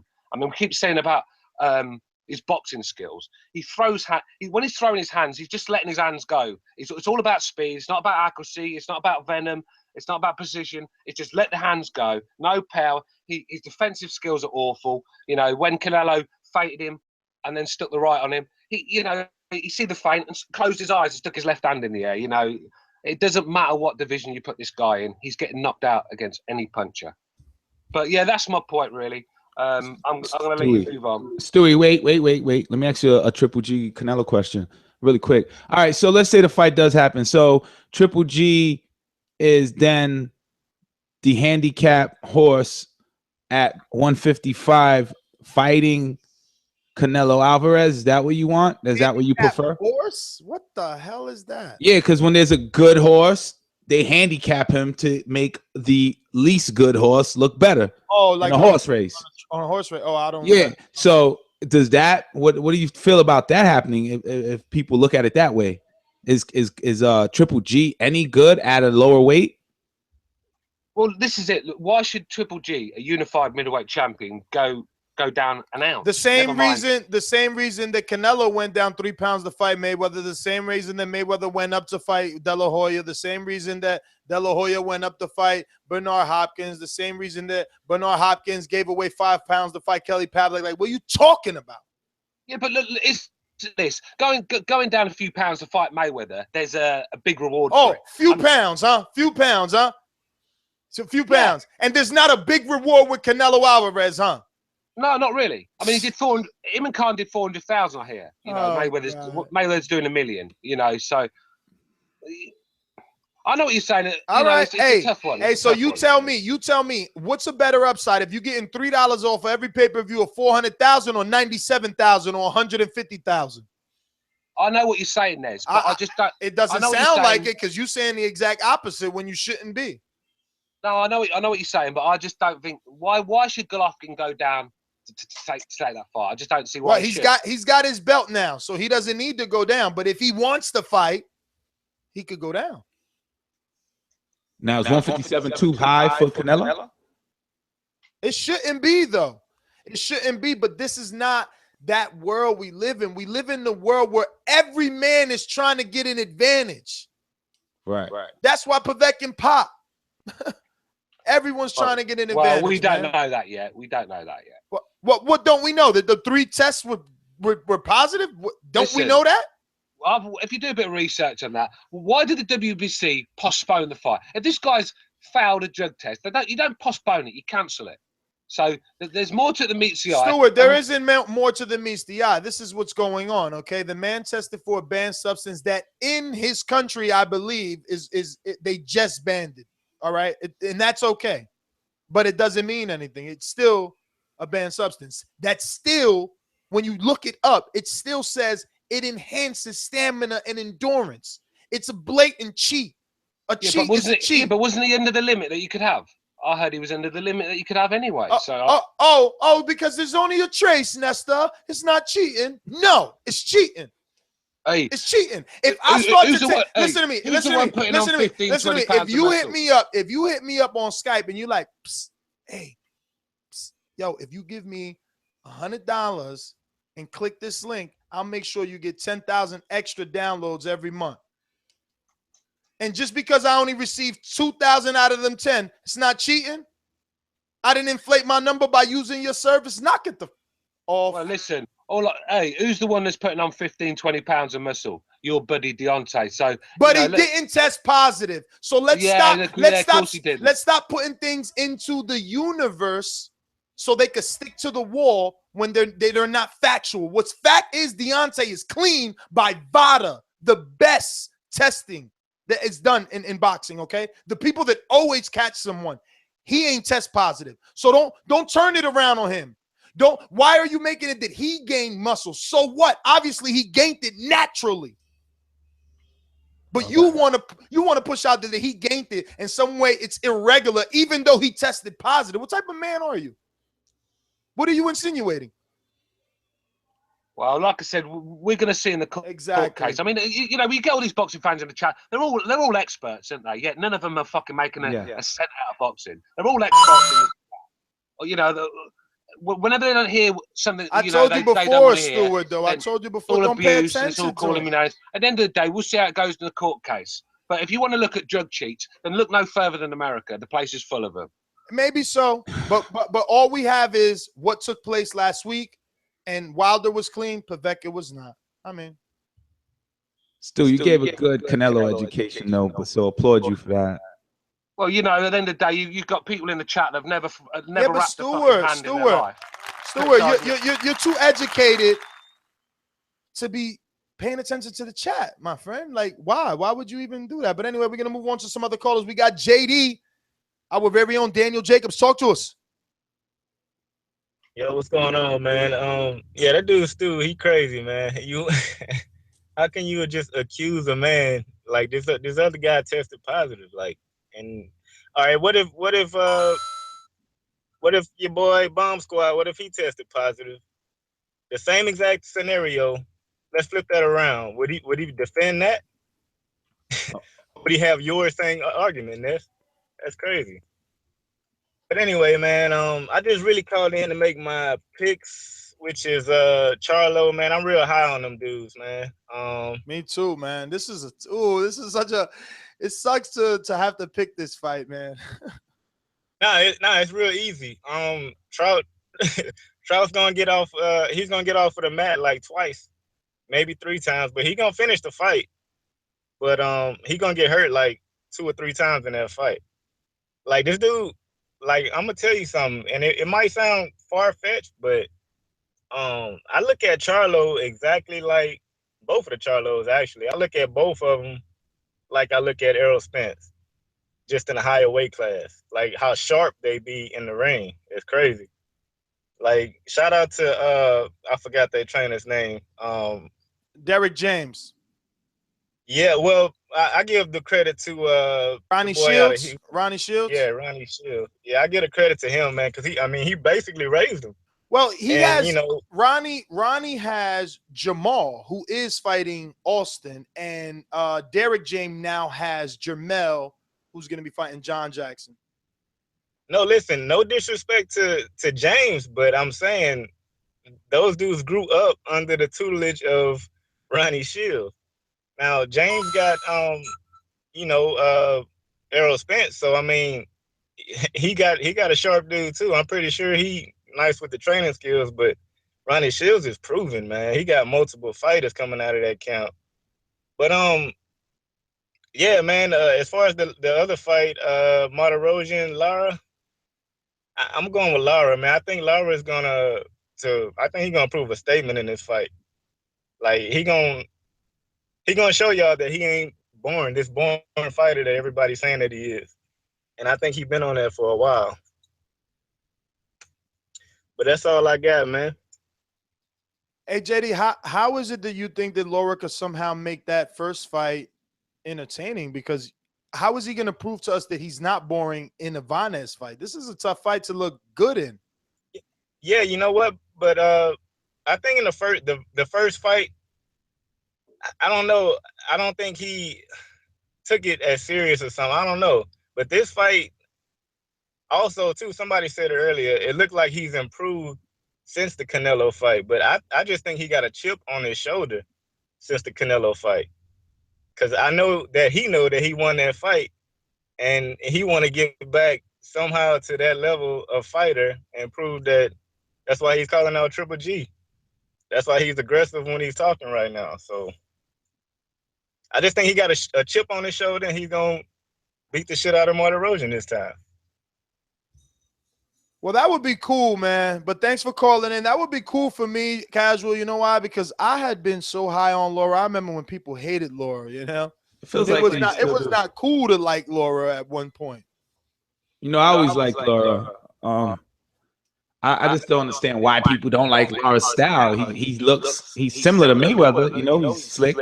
He jabs a lot, he moves, he comes back in, punches 2-3 times, steps out and turns. But he's not as accurate as Mayweather. Yeah, well, not everyone is accurate as Mayweather. Not even Canelo. So it makes it difficult when you're using that type of style, but you're not as accurate as the man who, you know, kind of uses it. I mean, we already hate when Mayweather does it. So it's like, you know, when you adapt it right away, you're going to get a hard time from us for that one, you know? Right. It's just the way of the world. The way of the world. So let's give, I guess, a little bit of details here. We kind of did this yesterday, but for those that didn't listen to the show, Canelo's official statement was, after much consideration, I instructed my team at Golden Boy Promotions to continue with the negotiations with Gennady Triple G Golovkin and to finalize the deal as quickly as possible. I also informed the WBC that I will vacate its title. So those are the details coming from the horse's mouth. I just want you to know, no one is making these things up. These aren't rumors that you're hearing on the internet. He really vacated the title, but obviously he's saying that they're still negotiating. You know what I mean? So it is what it is. We're going to jump back out to the street and see who we got. We got 732. You said I was ducking. You're on. Talk to us.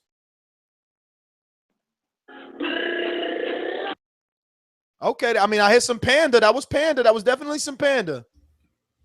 Shout out to Ness. Thanks for doing that late night TBV spontaneous show last night. That was epic. That was very good. Casual was there too. Shout out to Casual. He ain't stick around all night, so I get it. But I was there. You were. Yeah.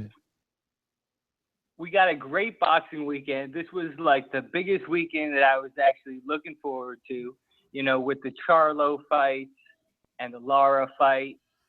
You know, shout out to Blackface. He was actually the first caller to call out the Joseph Parker fight. You know, Joseph Parker is a huge prospect coming out of Australia. That's a big fight with Takam. You know, and then we missed out on the Wilder fight. You know, that would have been huge. So this was basically a big weekend. I really like the 154 division. You know, I'm gonna pick the Charlo brothers and Lara to win. You know, I'm going with most of the favorites. But you can't sleep on Trout or Jackson. You know, both of those guys are game. Jackson, of course, is the guy who was basically killing Andy Lee before he got slept. You know. So that was a good fight, you know. So Jackson is game, even if I'm picking Charlo. And basically, we're kind of sleeping on the biggest story of the day, though, Ness.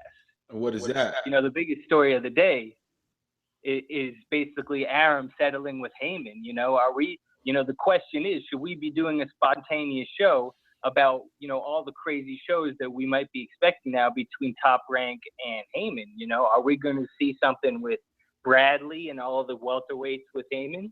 You know, are we going to see them mixing it up, you know, or Pacquiao maybe coming up with them? Because, you know, why would they do the settlement? Maybe it's because we might see some mixing it up, you know, because also Heyman is now also more with HBO, since we saw a couple of fights with Heyman on HBO. So you never know. That might actually be the biggest story in boxing today. We have an on-demand feature for that, and you should go on demand and have a great topic on who the mixed-up fights may be, crossing the fence, and of course, Hardcore Nest will speak on that. But yeah, I'm happy for them settling. For me, I mean, I'm not like everybody getting all excited because, as you know, I've always been pro boxing, which on this show somehow gets translated into pro PBC, right? So the bottom line is, if they settle, that's cool. Let them settle. Let them make a fight. And also, I got to correct. Go ahead.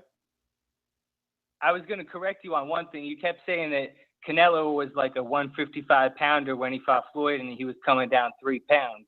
But when he fought Floyd, he had never fought above 154 in the past, and he was actually the guy that was like offering to come down to 152. You know, because Floyd in the past had come up to 150.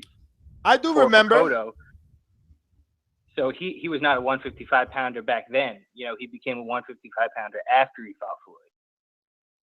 No, I definitely remember that Canelo was the one that put it out there. He actually, I believe the article was on Boxing Scene at the time. I remember that he was the one that said, you know, hey, I could get down to 152. But that doesn't mean anything. The person that made him go to 152 to actually make the fight was still the A side. And that's all that we have to realize, that the A side is the one that's in charge of the negotiations. And we can't change that because we like a guy.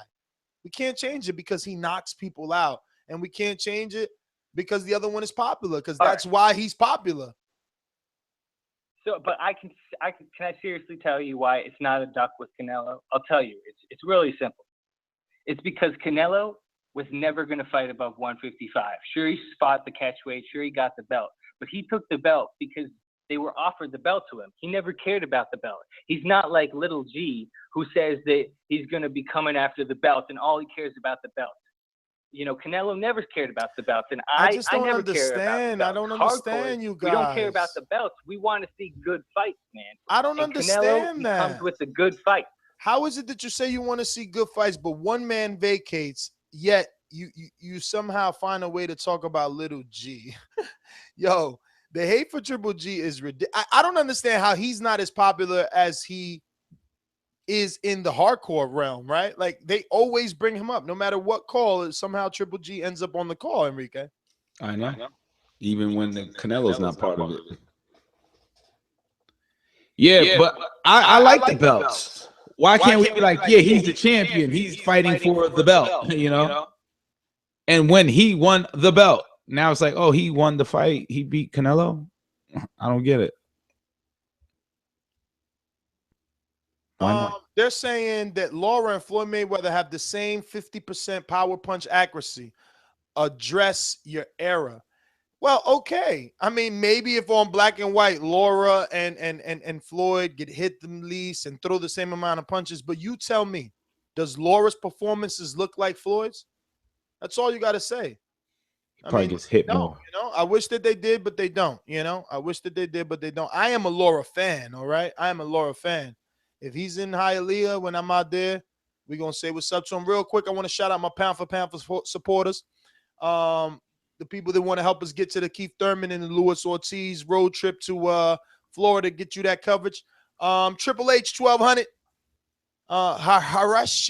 Harasha, and obviously Joey. And we got Kenneth Covington and Neil White, Pound for Pound supporters. Let me get back to these phone lines. Actually, we're gonna go to the Skype with who we got? We got Boxing MD. So this morning it was Larry Ness. Shout out for you and Casual for having a show last night. I appreciate it because this morning, right? I downloaded the podcast, and about like an hour into it, I checked if this was under sports and recreation, right? Is that what the category is for this podcast? Probably. Yeah. I thought I was listening to like a low IQ business show. Not from you necessarily, because you're the host. Half the callers were saying, man, this would be a smart business move. I swear to God, that's all the fuck I heard last night. All I heard last night was it was a smart business move. This is a show for boxing, okay? You put yourself in a position with the belts to get good fights. Fucking period. before Floyd, and I'm sorry, this is not on Floyd Mayweather's part. He just happens to have a persona that put him above the belts. Canelo is not that persona. He's a very, very, very popular Mexican fighter. He is not Floyd Mayweather. So, having said that, quote unquote, okay, first off, look up for anybody who doesn't know the term pejorative, you should look up the definition, because that's what little g term is. Ouch. It's like, no, it's a pejorative. It's like you're trying to like diss him for absolutely no reason. It's like calling like Floyd Mayweather gay weather. It's just very immature. And honestly, people who are educated, when they listen to your phone call, the second you go little g, I just like tune out what the fuck you have to say. Because if I go gay weather, you should tune out what the fuck I have to say, because it's not constructive. So just keep that in mind when you speak. Secondly, or I don't know if it's secondly, but next, Canelo is not fighting. Oh no, this is the most important point that I have to make, and then I'll let you get on some other callers. When we're talking about the A side and the B side, right? In any other sport, right? If you're a better athlete, if you perform better, you get paid more, you're more popular, right? Nobody's sitting here and arguing that Gennady Golovkin is more popular than Canelo Alvarez. I don't think anybody even I mean, AB kind of had like a weird argument, and that's what I'm saying. Like, people who support Triple G and think he's a good fighter don't all think the same, right? Canelo is a much bigger superstar, maybe 4 times the monetary value, right? But that doesn't mean that the playing field has to be uneven when you fight, because that's what makes boxing not a fucking sport. That's what makes this a fucking half business, half entertainment, half bullshit. Because people like us who actually watch the sport, and a lot of us who've been in the ring, and a lot of the callers have been in the ring too, know that that's like weight draining people by having certain commissions is not a sport. It's not an even playing field. So to support that by any means, which includes weight draining a fighter, is not, bless you, is not part of a sport. So that is something that everybody needs to look in the mirror and think twice. And I use the analogy, like, Ness, did you see the little clip I sent to you earlier about the Game of Thrones little, that scene in Game of Thrones? I don't want to give a spoiler. No, I haven't yet. I'm sorry. Is it on Twitter? No, I texted it to you. But anyways, so there's this scene in Game of Thrones. All right, there's a spoiler alert where he's watching.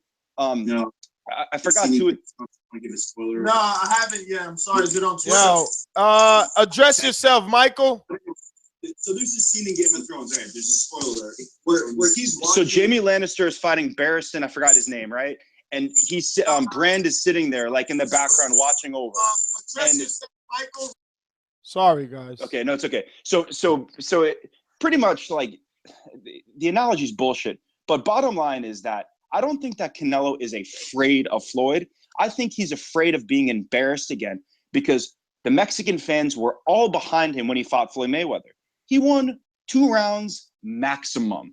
And I think that against Golovkin, he might win 2 rounds maximum and then get knocked out. I don't think he's afraid,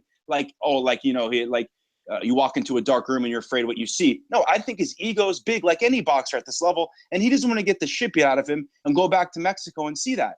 But he has it twisted because he's going to lose fans without even fighting by doing this. So I'll give you my picks, and I'll get on to let you get on to another call. I got Lara in a pretty decent fight that he might put himself in position to get one of these opponents somehow.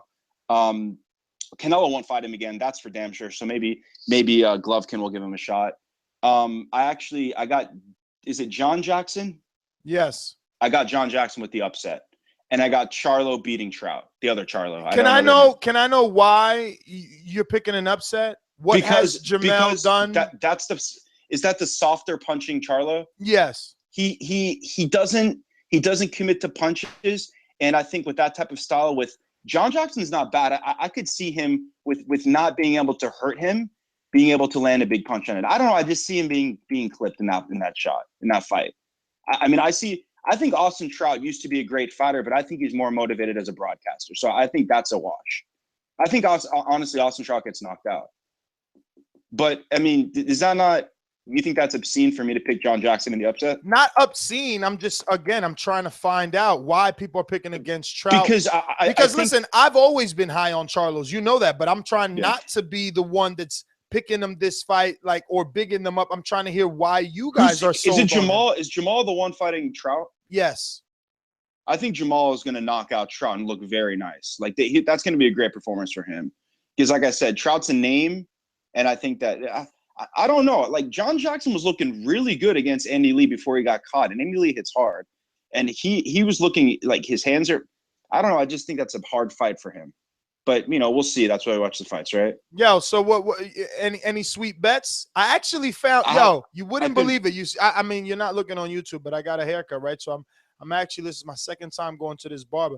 So I go with my friend who would always work out with. We're talking boxing in the chair. Boom, the barber tells me, yo, I do the boxing betting line. I'm like, what? So I finally found a spot that I could actually bet with. So what's the line? What's good this weekend? I haven't looked that up. I'll post. You suck. Get out of here. I'm out of here. I'm out of here. Whatever. All right, later. Enrique. Yes, sir. Let's turn it up right now. Oh. Yes. What are we turning up to? I don't know. Let's go. Ask me what you were gonna ask. I mean, I didn't have much in mind. You came at me, Enrique. Well, I mean, let's go. Let's get to our main topic before we switch over to more phone lines. Is obviously Canelo versus Triple G. Is that going to happen? Is Canelo ducking? What exactly is going on? Right. So again, I just want to reiterate, I'm not gonna assume. I'm gonna assume only what history shows us, and history shows us that A sides want to be A sides, and they want to be treated as such. And I think that is what Canelo did. Unfortunately for guys like MD, yeah, it's a business move. Is it a good one? I don't know. I don't care, right? I, like you, want the fight, but from the outside looking in, yeah, it's a bit of a move that they played here. It's a negotiation tactic, right or wrong. Right. And Canelo deserves to be on the A side, and Triple G deserves to ask for, the welterweight division fight. But again, like you mentioned, the celebrity in this fight, the bigger draw is Canelo. I only am mad that, he vacated the title just as a fan perspective, just as a shit talker in the boxing audience. I'm not alone. So, yeah, I'm just having fun with it. But, yeah, Canelo is the A side, and he should get what he asked for. And Gennady Golovkin should give him what he asked for. But, he should be able to have some leverage in negotiation because he is also a draw. He's not like some guy that we don't know. Hardcores know him, and hardcores are going to school or not school. Yeah, but I just want to know, right. Have you seen this? What is that? I vacated so I can fight Triple G on my terms. That is funny. Man, when I seen this, I almost spit my lunch. But if you want to see it, you got to head on over to YouTube. And when you're here, hit that thumbs up button. And if you're already here, hit that thumbs up button. If you need a reason, check out the layout. Let's get to some other callers here. What do we got? Oh, is that? Yes, it is. Yes, it is. It looks like we have our good friend, alumni status. Where are we at? Popping all this champagne, popping all this rosé, getting money like Jose, chain cold, Norway. Shorty wants that foreplay. I'm like, no way. Gotta rock it like Coldplay, killing it. OJ, getting cheese like Green Bay. Call me Aaron Rodgers. Swift, what up? Hey boys, what's going on? First of all, I just wanted to say I know how JP hates when people call in and they ask you guys how you're doing. My biggest pet peeve is when people call in and they talk about how they're in the ring. Like MD tells us, he's been in the ring, man. I'm sure he's like, we've all seen him on ESPN and HBO and all that stuff. So just for those people, your perspective isn't any better because, you go to the local neighborhood and you hit a punching bag, man. No one gives a shit about that, man. So stop with that. That's silly. But again, just like MD always does, he calls in and he pisses you off, and then all of a sudden he says something that's smart too. Canelo, at the end of the day, man, he's ducking Triple G. He's going to lose fans big time, man. As far as I can remember, I've always been a Canelo fan. I love the guy, but this is definitely something that's souring me on Canelo, man. I don't like it. I saw him knock the shit out of Khan live, and I expect him to take the challenge, and now he's not. So for me, if he doesn't fight Triple G, this absolute next fight, it's done. I'm done with Canelo, man. I'm never going to be cheering for him. I'm never going to watch him. I'm never going to see him live again. So there's no excuse, man. You can't be in the ring twice, say, oh, put on the gloves, and do that. Like, that's a whole lot of talk and not being able to back it up. So I think, unfortunately, Mayweather and Pacquiao fucked with boxing fans for too many years, and for Canelo to do this at 25, 26, I think it's stupid, man. You know what? He can go in and get knocked out by Triple G and make more fans because of that than he will by ducking him. So hopefully he does the right thing, and he actually steps up and takes the Jose, let challenge. me ask you, since you're the boxing expert here on what means what and how it's perceived. Didn't Mayweather, in the eyes of the public, duck Manny Pacquiao for 5 or 7 years? Wasn't he considered? Wasn't he considered gay runner? Yeah, Chicken Mayweather. There was all types of Instagrams about him, and now look. There is, and because of that, he's probably the greatest boxer of all times, and because of that, the victory he had with Pacquiao, people still think he's shitty, and people are still going to complain about him. They're going to talk about how he ducked Margarito. Give me a break, man. He didn't duck Margarito. I hate that comment. Margarito, yeah, but that's what I'm up. saying. But you see, Jose, you're answering your own question. That's exactly what people said. He ducked Margarito, and we're going to say the same thing. Give me a break. He didn't duck Triple G. He never even fought at middleweight. Triple G was just chasing. Who's Triple G? It doesn't That's matter. What we're going to say. Yes, he went into the ring, and he said, let's go. That is true. That is true. So he talked the talk not once but twice. So you can't say shit once. Okay, we can forget about it. Twice, it's bullshit. And what's he gonna do? How's he gonna prepare himself by fighting like the Lemieux? Lemieux's a fucking bum. Like, he's not gonna get any. Yo, you guys with this bum term. I remember ready. it was me back in the day. You guys are out of control with this bum thing. No. I say bum, not loosely. I believe I say bum honestly. Lemieux's a bum. Really? Straight up a bum, man. He brings nothing to the sport. He's not at that level. I don't want to see that fight. That fight does nothing for me.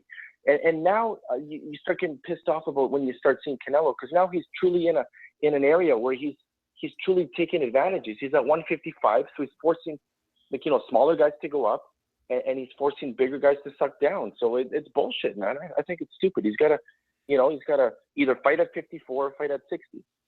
And if he's not going to fight at 60, then just go down to 54 and stop talking all this talk, man. It's honestly getting a little bit tiring to have to endure this as a fan in boxing.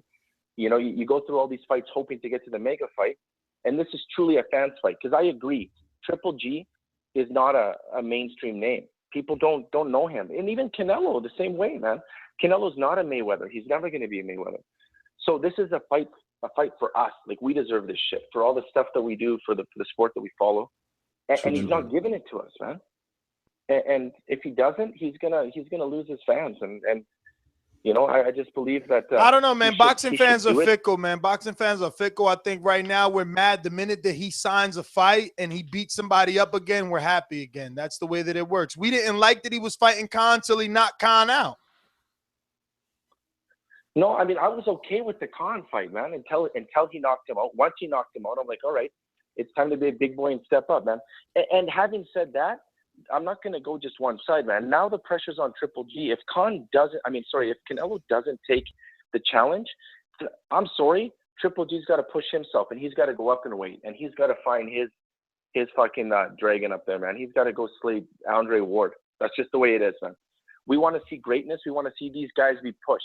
Look at Roy Jones going up to fight like heavyweight. Look at Pacquiao fighting De La Hoya. We want those challenges, man. If you want to be great, if you want to cross over to the mainstream and win over the casual, then you have to do crazy shit.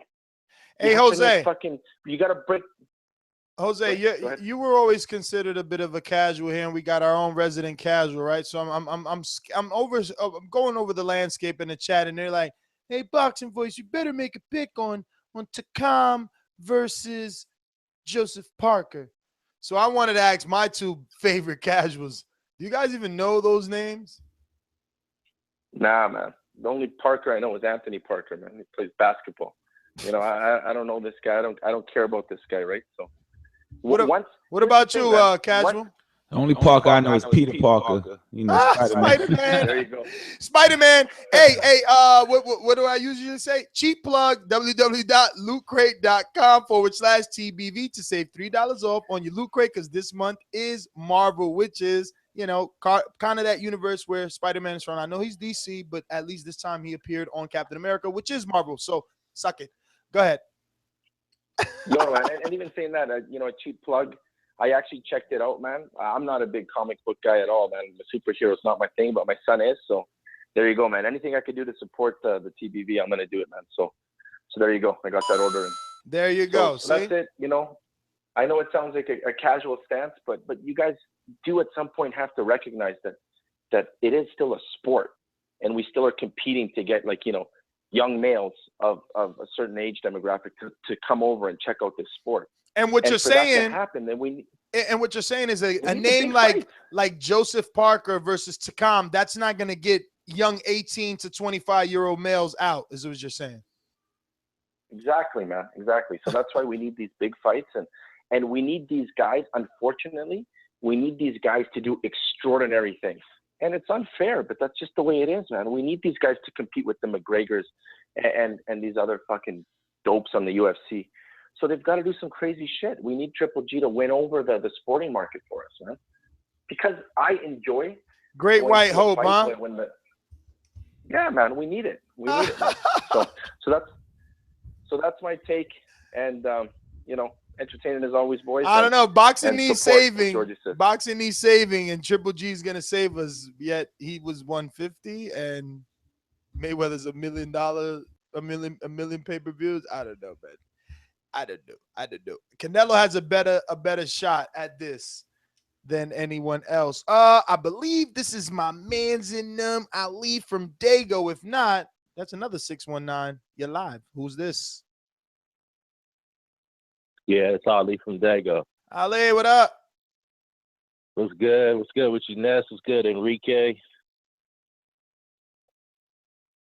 Enrique, what's good? Ali, what's good, man? My fault. I was slacking on his macking over there, slipping in his pimping. It's so good, Ali. What's up, man? That car is new, man. That car new. He don't know how to drive that yet. Who you speaking to? You the only one. Man, was on mute. But shit, I'm gonna go with both Charlo brothers. I'm gonna go with Lara, and I'm gonna go with what's the dude? Parker. I'm gonna go with Parker. I'm gonna go with David Haye, and I'm gonna go with Shannon Briggs.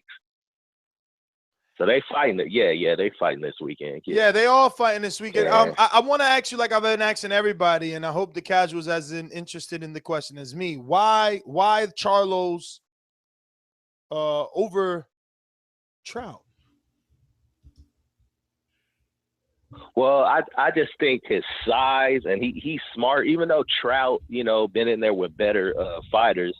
But I don't know, man. I just think Jermall, you know, it's his time to shine for at least a little bit more until he fights a guy like Julian Williams, maybe, or even an Erickson Lubin. Maybe guys like that will get him. But I think he'll beat Trout. But I think Trout will make it a tough fight, though. But eventually Jermall will figure him out and might fuck around and stop him late, maybe. You know what I'm saying? So yeah, that's basically all I got, y'all. Thanks. All right, brother. Well, thank you for calling in. Ali from Dago. Yeah, that was it's I guess I shouldn't be shocked. Like I said, I know Trout's been going down. Even in these last recent fights where he scored knockouts, he's gone down.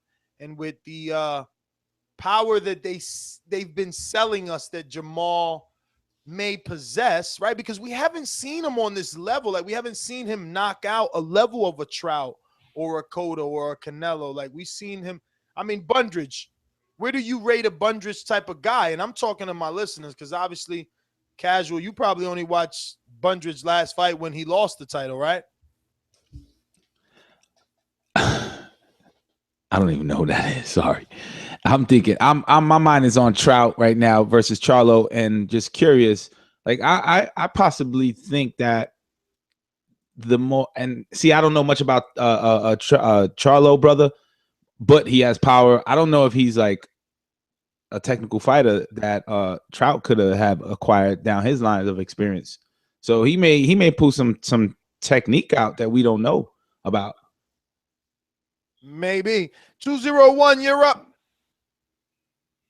Yo. Yo. What's going on, Boxing Voice? Cruise Control. Cruise Control, what's up? Call chilling at work. Make it real quick. I'm going to get my picks in. I'm going to take Austin Trout. I'm going to go with the experience. He's been in there with some killers. I'm going to pick Lara because from what I was hearing, I guess Lara had a chip in his hand in that first fight, which caused the draw. So I'm liking Lara in the second fight. I'm going to go with Briggs. I'm going to go ahead and go with David Haye. I'm trying to think. That's pretty much it. Now, in regards to this Canelo and GGG, I caught the show last night. Big up for that. It was mad late. Much respect. Of course, it's a duck, man. Like I said before, when I called in 2 weeks ago during the Khan and Canelo fight, I had a little argument with James. He's not here to defend himself, but I was like, yo, GGG said he wants to take the belt at 160. And James was arguing, saying that Canelo was to take it at 155. And I'm like, nah, it's at 160. So now Canelo is backtracking. Ask yourself the question, how you going to fight Cotto at 160, but you're afraid to fight GGG at 160? Come on, man. It's like picking on a little kid in high school, bro. You know what I'm saying? So man up, fight the man at 160, not this 155, 157. You know what I'm saying? Fight him at 160. And we could call you great after that. But all this catchphrase stuff, this shit gotta go, man. That's all. I'm at work. I'll catch y'all on Sunday. 1. Cruise Control, thanks for calling in. Let me see if this is Masterpiece here, complaining in the chat. Basheen, press 1. Is this you? 347, is this you? All right. Well, Masterpiece, if you want to be on the show, you need to press 1. I hope you know. You should by now. I can't see why you're saying I'm ducking you when you're not here. 323, you're up. Yeah, hi. This is Santiago from Los Angeles. I'm a first-time caller. Santiago, man, you're going to have to do that all over again because we like to do it backwards. We like you to say first-time caller, then I play this intro, then you hear it, then you introduce yourself. All right? Go for it, man. Ladies and gentlemen, making his professional debut. All right, this is Santiago from Los Angeles, 5'10", 230 pounds, and this is my first time calling in. And first off, I want to get my picks in. I believe that Jermell versus Austin can go either way because I think the styles play well with each other. So we'll get to see who comes up on top a little bit better. Because Jermell is a puncher compared to his younger brother, who's the boxer, as we saw against Martirosyan. I think the other Charlo definitely shoo-in to beat John Jackson by points. And I also think that Lara's going to beat Martirosyan. The fight was pretty close. The judges were pretty split. But I think this time around it's going to be a Lara win easy. Well, all right, brother. Well, thank you for calling in. What you said your name was again? Santiago from Los Angeles. Santiago, man. Thanks for calling in. 123 pounds. Georgie Porgy. No intro? Yo, we're cracking knocking. You didn't get back to me. I thought you was gonna let me know that you approved the intro, so that's why I haven't played it because it's like, yo, until Georgie says. Don't play it, B. Don't play it, nigga. I got my own shit. Oh shit! Damn! Straight diss me. Talking about an intro. I put 4 hours in that for you. Intro. Nigga, intro is a world TBB champ, the greatest, based on wins. We can't be having Stuolito coming here talking all that racist shit for no fucking reason. Can you show me a win at least? and they show me a few wins. No. Listen. Listen. If you want the truth, What? I'm gonna give you the truth. I don't know if you're gonna accept it. I don't know if you want to believe the truth, but I'm not a liar. And the bottom line is Stuart Little has picked a lot of winners for a long time, and the bottom line is that's true. Because for the last 2 months he didn't call. Well, listen. So what you talking about? Listen. Dinosaur shit.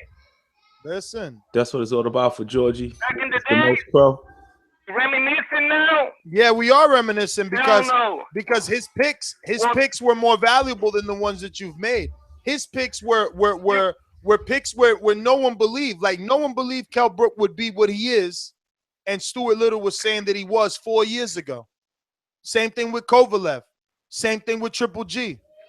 You know, unfortunately, they're all Eastern European guys, but he was the one talking about him 4 years ago.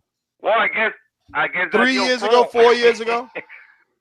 But you want to talk about pick? Let me get my picks in because it's a bunch of easy shit. I don't even know what the fuck, bro. I'm gonna write this down, Georgie. Charlo's gonna win. Charlo's gonna get knocked the fuck out. I seen him on your videos. Yo, that dude I don't even understand. That don't even train. He's going there for a paycheck. He's not going there for a paycheck. That's what's happening. Disgraceful, bro. Disgusting. Lara, in the other hand, yo, he better bring his A game. I'm telling you. I'm going with Lara, but this is a 45-55. It ain't like he put some work on Mary Rochelle or some shit. He didn't put no work on him. I don't know what people talking about. That shit was mad close. A lot of people gonna come here maybe eating crow, including myself. So we're taking a chance on that Lara shit. We really are. In the UK, they got a bunch of bullshit too down there. What the fuck, David Haye fighting some bomb? And Let's Go Chow fighting another bomb? And Parker fighting another bomb? What the fuck? So wait a minute. Takam is a bum. Why? Why is Takam a bum? That do what he said, because he's going to lose, and then you're going to come here saying wildness. Stop it. Don't even go there. Don't worry why he's a bum. If I'm wrong, then you come and shoot my ass on Sunday. Give me double cross, double gunshot, whatever you want. Georgie, in the meantime, sit down and listen. Georgie, you said 45-50, so your ass is getting chewed out right now by the chat. You said Lara fight is a 45-50, not a 45-55. If anybody saw the last fight that they have, anybody seen that fight, what happened? It was one scorecard who got this man in a draw. One scorecard. It would have been for one. One referee was going for Lara, the other one going for Marosa, and the other one ended up seeing that shit even in the last round that they stopped it. And how did you see it? He was beating it silly. How the fuck that could be a 50-50? So how did you see it though? How did you see it? You saw Lara win. No, it's gonna be a close fight like the Canelo shit. It's gonna be a close fight, baby. Believe that. Don't believe the hype about none of this shit, because this is what we do over here. Hyping motherfuckers. Lara number 1 on 154? Number 1? What the hell you guys talking about? What a fucking talent out there. Sit down. And when you gonna start that tournament? I want to rack up win and set everybody up. I'm going pie wars. You think I'm talking shit? Come and hit me with a pie. That's what I got. And thumbs up, donate, and support. All right. Yo, that's I would have liked to seen you apologize to Casual for totally shitting on his intro that he took time to make for you, but it's all good. Yeah. Steve.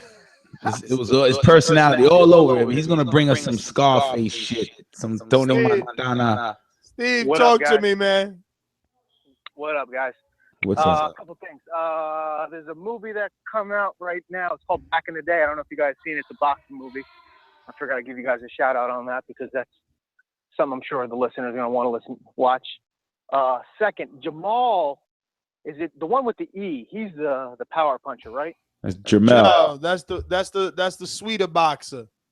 Jermall is fighting Trout. He's the power puncher. Jamal with the MA is okay. All right. The Mohawk with the twist. Yeah, he's the one with the I think he can clean out the 54 division. He's knocking people out with jabs. I mean, Bunridge isn't a phenomenal boxer, but he's mad dog, man. He's a tough dude, and he was knocking him down with jabs. I mean, that was a good display of boxing that he put on, and he's done that prior to that. I think he fought. Can't remember if he fought after Bunridge or before, but he did the same exact thing. He looked legit. I mean, he's good. I don't see anyone beating him at 54.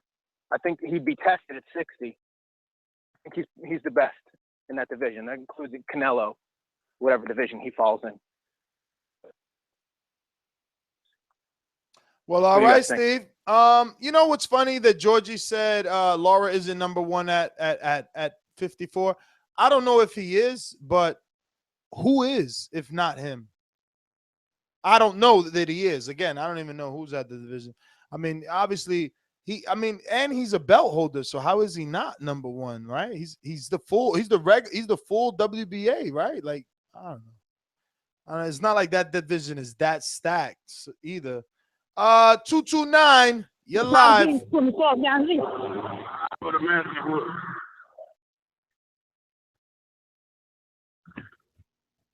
Man got his own intro. Live.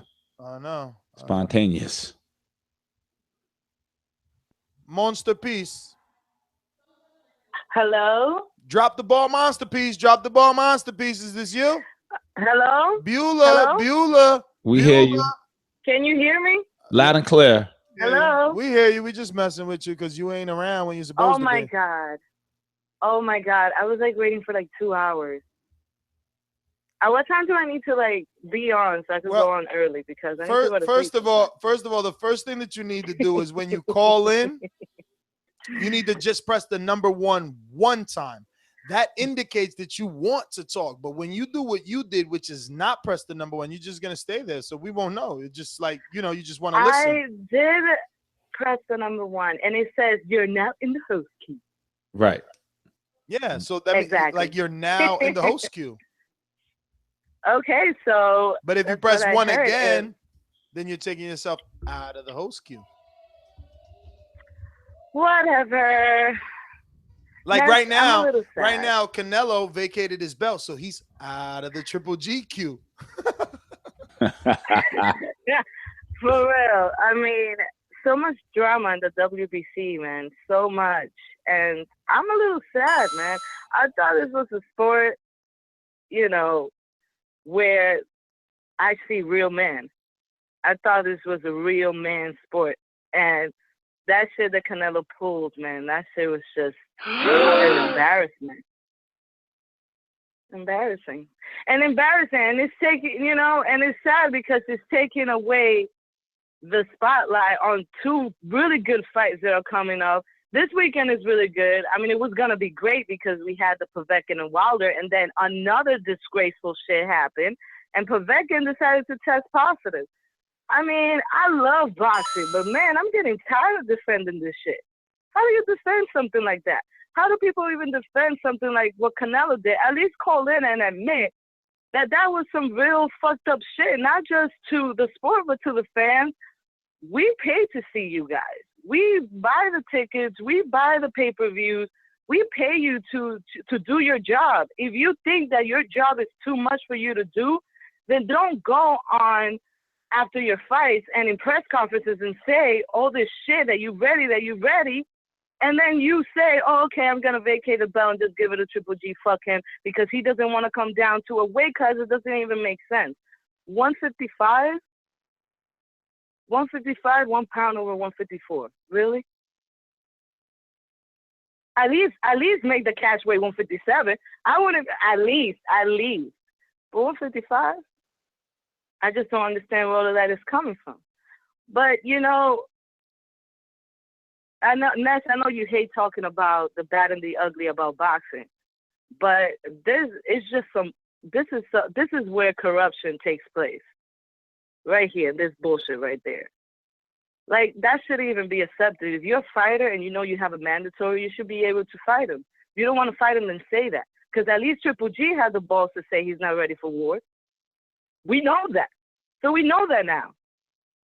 But Canelo never said that. If Canelo would have said that, then we probably wouldn't be making such a big deal about this situation.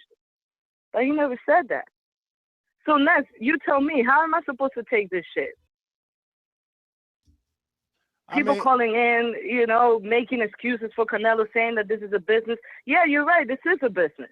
So it just like it was a business for Triple G to not fight Ward, just like it was a business for Triple G to want to fight Mayweather 154. That's a business move too.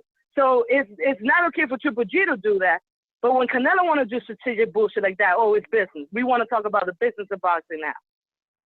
Fuck the fact that he avoided this man and vacated a belt in which he said after his fight, oh, I'm ready. That's why I called him up here. Yeah, you had your security not even letting Triple G go up to your face. I mean, it just doesn't make any sense. I really love the sport, but when shit like that happens, how do you defend it? You don't. And we shouldn't. You don't. But at the same time, we also shouldn't assume. We just don't know. The facts are we don't know. The facts are that he said they're still negotiating, that he's instructed his team to negotiate. So I mean, that's the truth. A week from now, we can have a done deal. We could, and I pray that it is. But this is really disappointed. I'm just as disappointed at this as when I found out the Canelo and Khan fight. I was mad as hell at that shit. But you know what? I dealt with it. I took the punches. I was like, you know what? He probably just wants, you know, to just be sure, and then he's going to give us a triple. And then he does this. Like, what am I supposed to think? I mean, at the end of the day, like, this is ducking. It doesn't matter what other way you put it. This is ducking. But, I mean, when I look at it the other side, I also see, you know, I get it. Canelo's young. He's a star, and he's an up-and-coming star right now. He's making a name for himself. It's really dangerous to put him there with someone like Triple G. And Roy Jones Jr. said that in an interview, and it's on YouTube. He said, why would Canelo get in a fight with Triple G, a super killer, when he can make just as much money or even more fighting a smaller guy? And he's right. He's definitely right. And that's all I got to say. Oh, wait, let me make my pick because I'm really looking forward to this weekend. I picked Lara, the Charlo brothers, and that's about it. Why Charlo over Trout? You know, that's, you know, Trout is good, but I'm really not a huge fan of him. I don't follow him as much as I follow the Charlos too. So you go by popular choice. He's a nice guy. I'm not really crazy about him. Even though he doesn't really have that many losses. He's had like 2 losses in his record. So it's not like he's a terrible fighter. I'm just not a really big fan, and I like the Charlo brothers. All righty then. Well, Monster Peace. Next time, press 1, girl. I do press 1. Fuck, I do. All right. All right. Bye-bye. Good night. Let's see what we got here. A lot of callers. We stopped at Steve in Florida. We're in Miami. And we getting big in the Florida. I love it. The boot. 305. Hello? That's her. Hey, what's going on? It's One Blesser again. Calling again, bro. What's going on, brother? I appreciate getting through with y'all last night, but I got this thing, man. I want to straighten out again about this Canelo. Listen, you said earlier when I was listening that the fans was mad at first when he with the Khan fight, but everybody was happy after he knocked him out. No, that's not true. Remember what I said?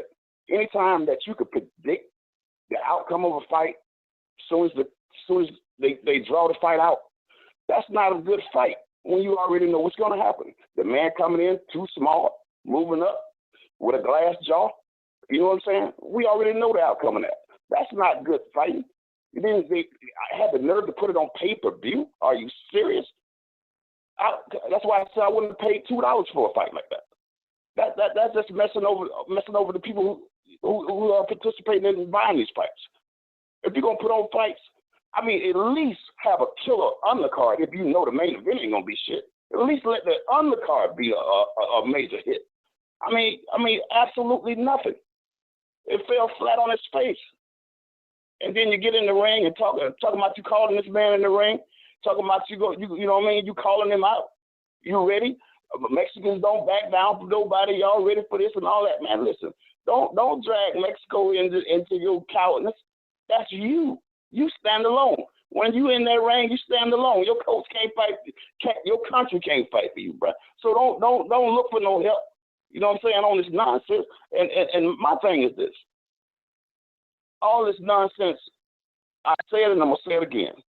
When he fought Floyd, he knew, and most of his opponents, he coming in stronger, bigger. He's fighting smaller guys that he's always has an advantage.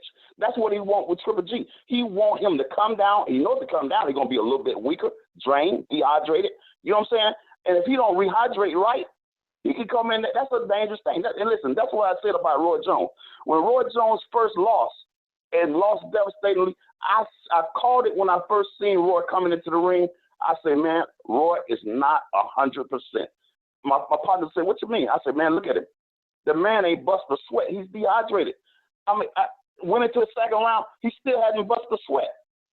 I said, listen, that's a dangerous thing. He come down from fighting John Louise.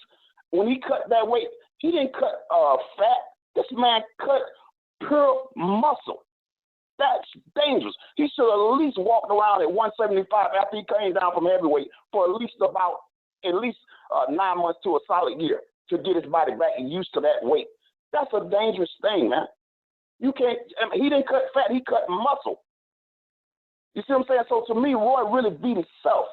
He didn't really lose to an opponent. He lost to Roy. He fell into the hype and Lampley and all these guys getting in his ear about this carbon nonsense. Man, listen, he could have went out on a high note. And they tried to do the same thing to Floyd. Floyd didn't let them dictate his career. And I'm going to show you another thing before I get off. Floyd did something very brilliant that I like to look at and call out. They don't really get behind the media. They don't really get behind African-American fighters. They really don't. They feel like African-American fighters don't have a audience. They don't have a country behind them like the Mexicans, the Puerto Ricans, and so have you, right?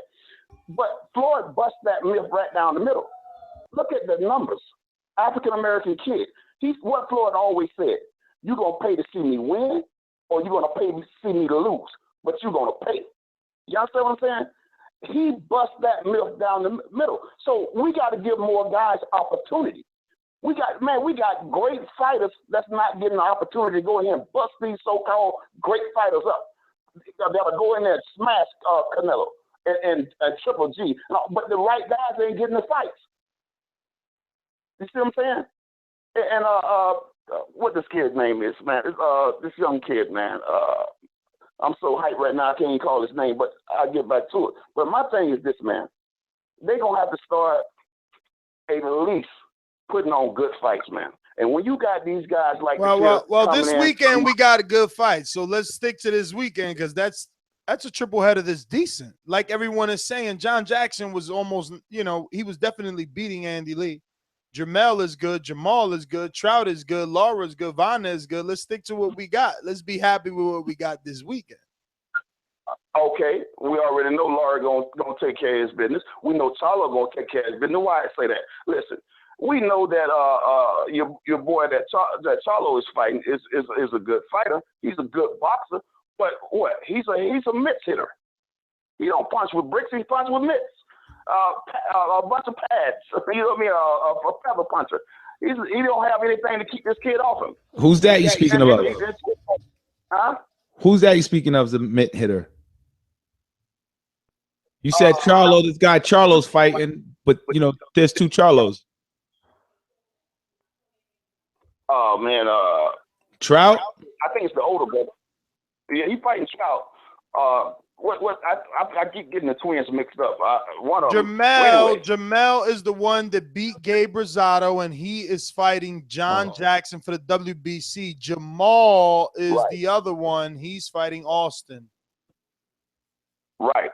Well, okay, Austin Trout is going to lose. I like the kid. I like Trout, right? Trout is a good boxer. And you know what? I always root for him because to me, he's a good guy. And when I see him, he's not mean-spirited. He's got a good family structure. I like him. I'm rooting for him to, you know what I'm saying? But they don't have good management to match him up right, man. They just keep throwing him out there to be beaten.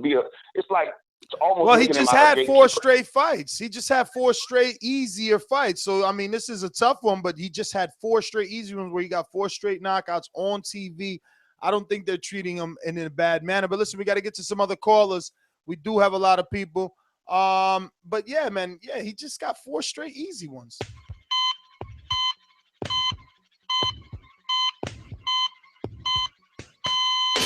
Don't even respect your ass. That's why it's time for the doctor to check your ass, nigga.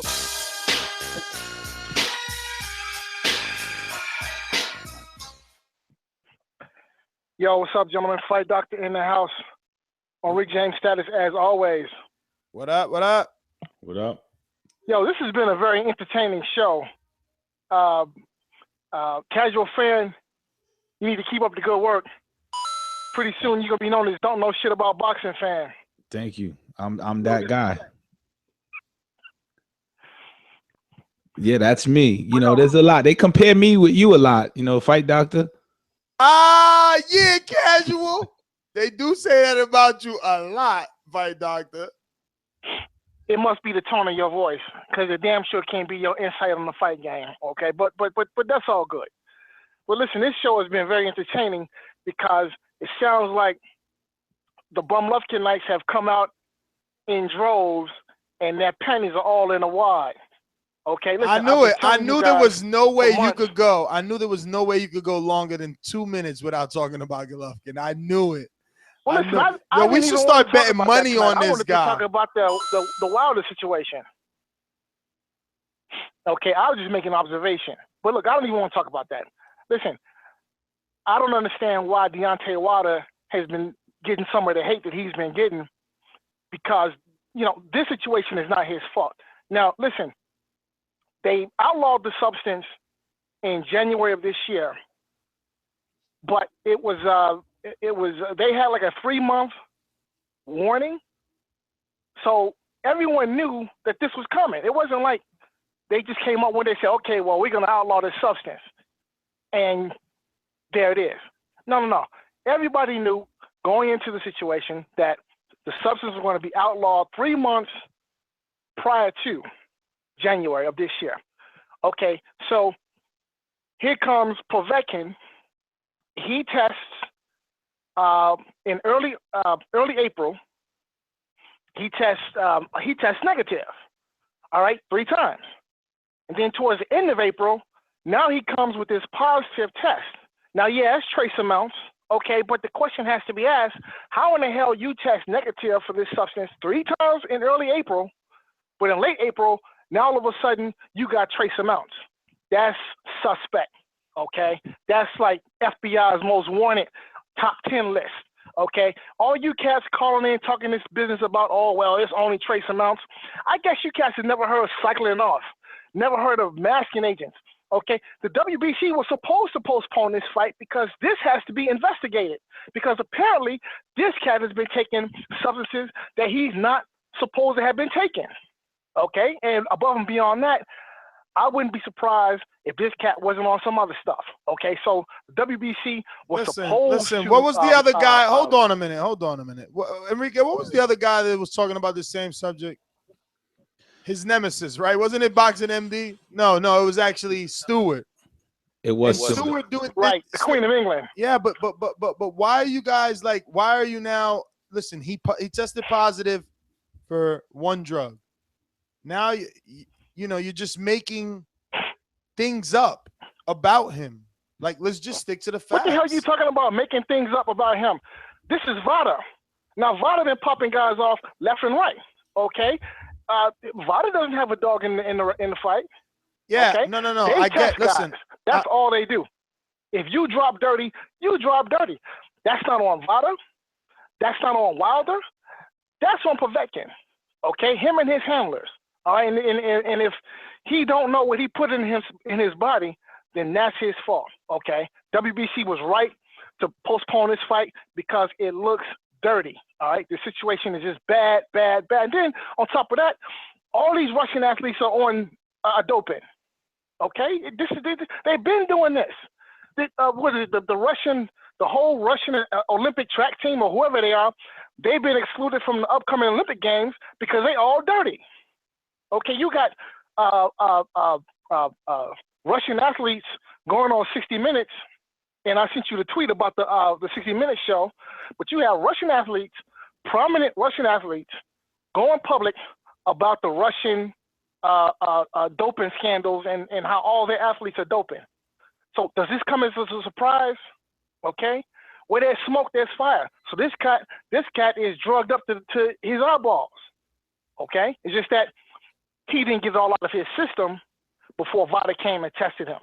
Okay, so he got caught. All right, and that's all there is to it. So, the Queen of England, Stuart Little Sense, kill all that noise. Because had this been Wilder that tested dirty in the same amount, all these cats will be talking about how Wilder is this and Wilder is that and how he gained so much muscle. Dude, what are you talking about? Okay, Wilder subjected himself to the same testing that Povetkin was subjected to, and the man didn't drop dirty.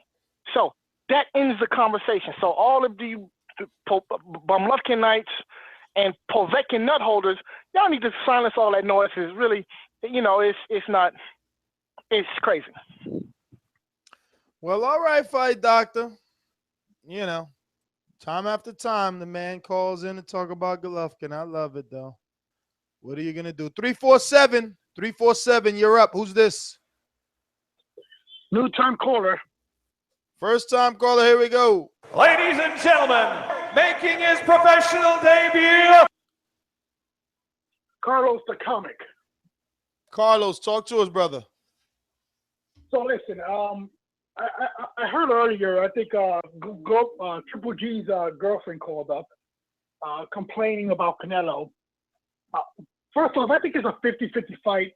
I don't think that Canelo's throwing it off because he gave up the belt. It's a business thing. They give up the belt. He didn't want the belt in the first place. And people saying, he's going to come in at 154. I don't think they heard when he said, yeah, I'll fight him at 160. And then at the post conference, I'm not sure if you guys saw it, he said, Abel Sanchez said, yeah, this guy's not going to fight him at 160. And then Canelo said the most gayest yet manliest thing in the world. He says, if you don't think I got the balls to fight Golovkin, he could come up and feel my balls. So I'm not sure where he went with that. But it's a 50-50 fight, and I think that people are falling in love with the knockouts that Triple G has. I think it's a bunch of cab drivers. He hasn't really fought anybody at all. If you put Canelo in with those same type of guys that Triple G fought, he probably looked like a monster as well. I think it's a 50-50 fight. I think when GG steps in the ring with Canelo, I think he's going to be on his same level, so it could go either way. I mean, that's my thought about it, watching boxing. I think that is not going to be something Triple G is good. I mean, he's good at cutting off the ring. He has a lot of power. But if you watch him, I mean, anybody that's gone with Triple G after the sixth round, he starts to slow down. And his defense is not good. He says, no, I like for the fighters team in the face so I can entertain the fans. Nobody likes to get punched in the face to entertain fans. His defense is crap. So I think it's going to be a 50-50 fight on that part. I think he just drew out the belt just to not be forced into fighting him in a month or two. I think that it's probably going to be where in September where they're going to make a lot more money because he's taking over Floyd's days and he's got the Mexicans behind him. So I think that's why he probably did that. But I don't think he's scared. I think that, hey, Golovkin may knock him out or Canelo may knock him out. I think it's 50-50 down the line. I don't think it's where it's like Triple G is like the greatest thing in the world. I think he's good, but he hasn't proved to me that he's great yet because he hasn't been in there with anybody great. And if you guys want to look at this, name 5 people that Triple G has fought that you thought, oh my God, when he's going into the fight, he's going to give him competition. Every fight that you see Triple G, you know Triple G is going to knock him out. I'm gonna name one that I had that feeling. David Lemieux. Yeah, David Lemieux, I had that feeling, but then he outboxed him, and then David Lemieux, I'm not sure he got that horse tail in front of his face that he couldn't even box because the hair was in front of him. But besides that, it's like, I think it's stepping up in class with Canelo. I think it's a 50-50 fight. Then another guy I thought, Gabriel Rosado. Gabriel Rosado boxed him pretty good, but then, you know, he just got beat up, but he wasn't even at that level that Canelo is. You know. And another guy I thought, Curtis Stevenson.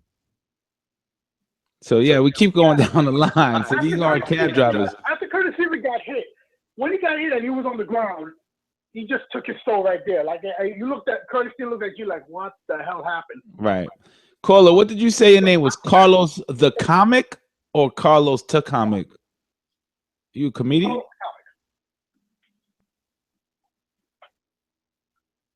Caller?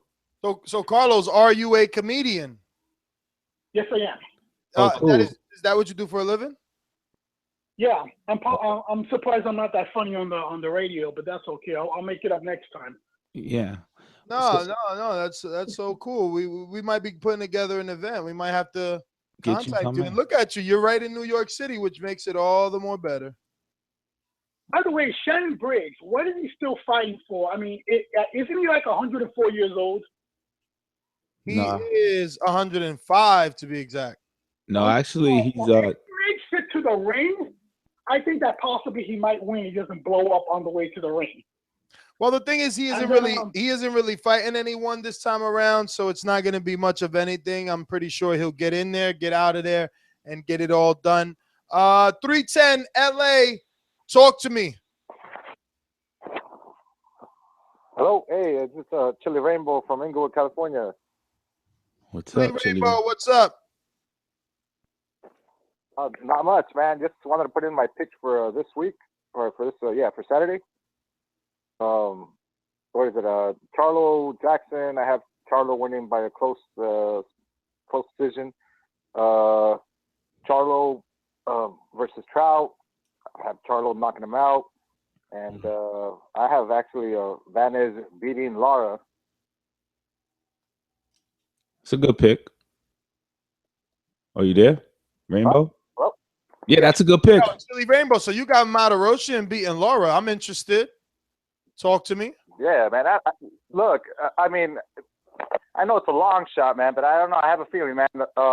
One thing I do give Vaness credit for is he always fights the same type of style fighter, kind of, you know? Like, for me, I mean, from my point of view, like Andrade, Lara, Charlo, I don't know, Willie Nelson, like, they all kind of seem, I mean, kind of like the same style in a way, like the speed factor and everything. And I don't know, Vaness has heart, man, and I think he can pull it off, man. I saw the first fight; it was a close fight, and I actually think Vaness can pull it off. Cool. Well, you know Sunday's Crow Day, right? Chili Rainbow. Make sure you call in. I'll call him Sunday. I'll make sure I call in. Oh, wait, one last thing.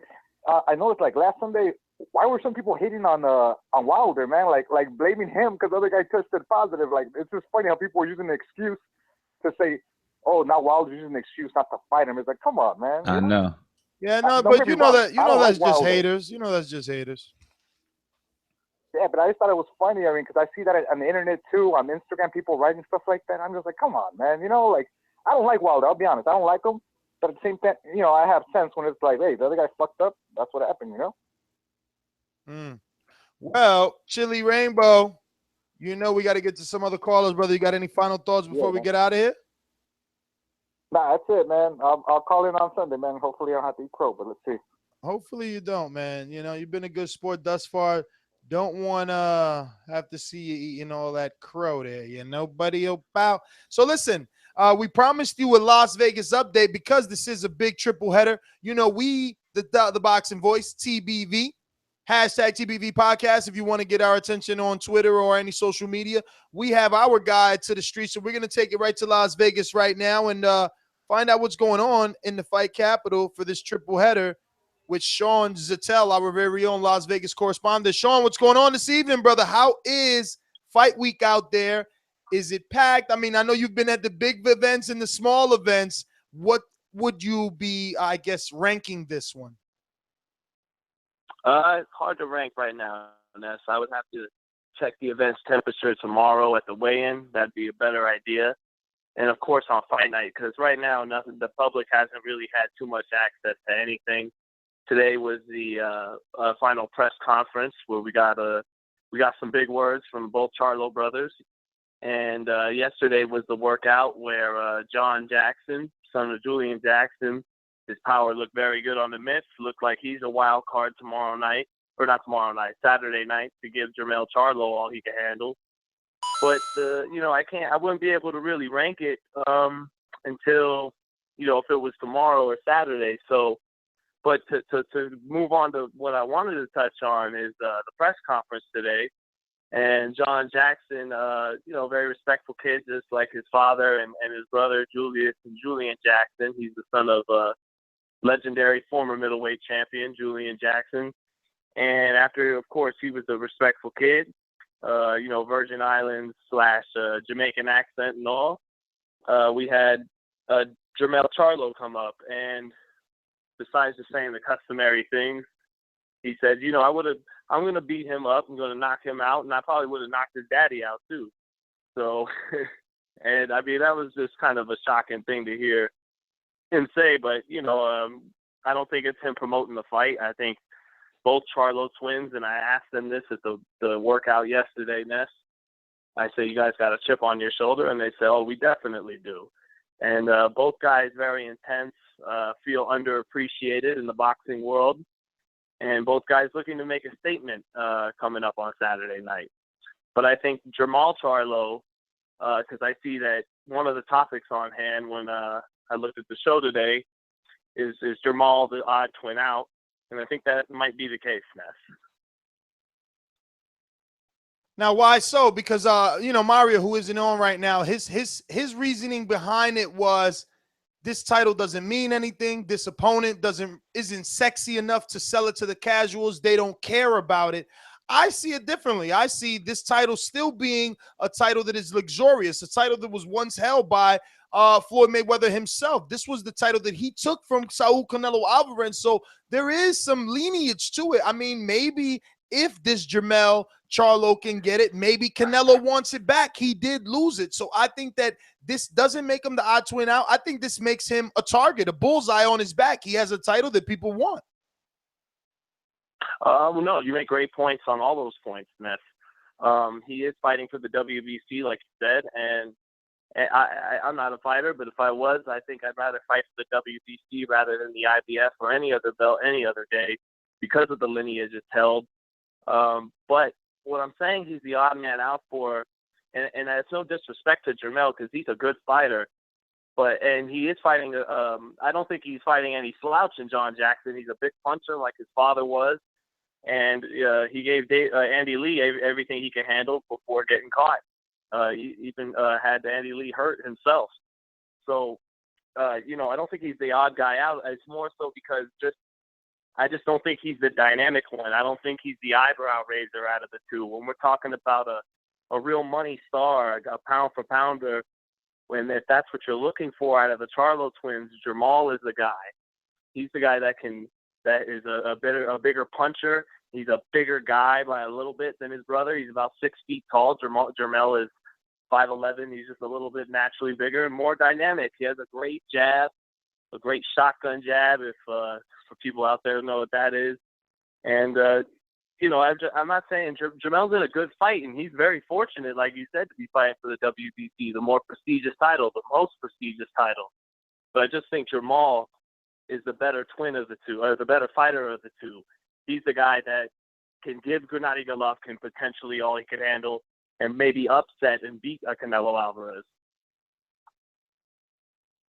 Well, Sean, listen, man, I just want your official picks because Sunday is Crow Day, and you're going to be covering the fight. You're going to be interviewing these guys. You're going to be backstage. Good work on that Tabiti backstage footage behind the scenes, man, bringing us a little closer to that and bringing us those interviews with the trainers. I want to see you do the same with this one, but Sunday's Crow Day, buddy.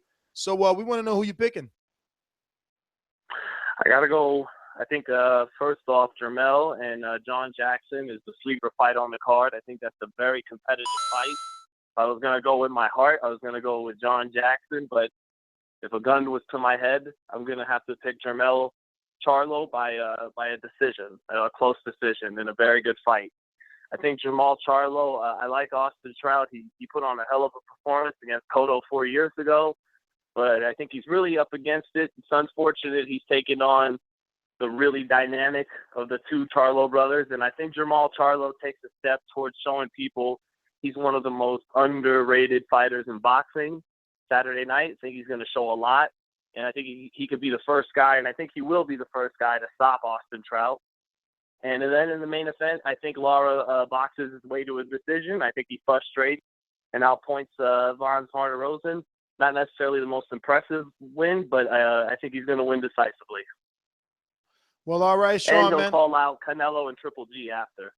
Now, another thing that we said was that this card could be a possible Canelo audition. Since we've seen guys like Dominic Wade and Amir Khan both travel to the HBO side of the things and be Al Heyman signed fighters, is it a possibility that Golden Boy and Top Rank and Al Heyman, now with this lawsuit being behind everyone, maybe they all can do business? Maybe Canelo can pick from this pool of fighters on Saturday night. Well, I think they'll all do business. But I mean, I scratch that. I don't know if they're going to just all start doing business on a consistent basis. I think for the right fight here and there, we will see cross promotion. And I think the right fight could be Jermell Charlo against Canelo, possibly, if Canelo does want that BC title. That was a very good point when you mentioned that earlier. Because, again, the BC's the big belt that everybody loves, and Jermell would happen to be the less formidable, the less of a threat to Canelo, less to pull off an upset than it would with Jermall. So that would kind of fall in Canelo's lap well as a fight in the meantime, but I don't think Canelo's going to be doing any business at 54 anymore. I think he's on to 60. No, I don't really think any of these guys are going to get a shot at Canelo. Lara already gave him all he can handle. I don't think Canelo wants to fight him again. Jermall Charlo's too good and doesn't bring enough money to the table. And Jermell would be a good fight, but I think Canelo's done at 154. Well, Sean, man, thank you again for calling in and keeping us updated here on the show. Keep doing the good work over there for Las Vegas and holding it down for TVB. Bring us those post fights on Saturday night, brother. Thanks a lot, Ness. All right, brother.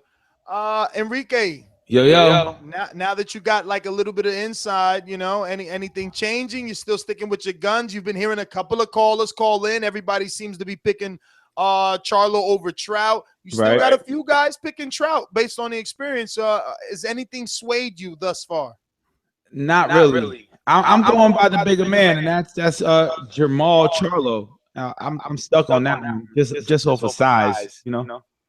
All right. Well, hey, size does matter. Size is always important. You know, women might lie to you and say it doesn't, but secretly they tell their girls that it does. Of course.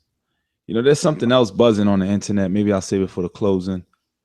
All right. Well, in the meantime, let's go to some alumni and get it buzzing. You know what I mean? Somebody that we want to see if we end up doing what we want to do. But you know who did you know what? So you know who. Hold up, son. Word. Oh.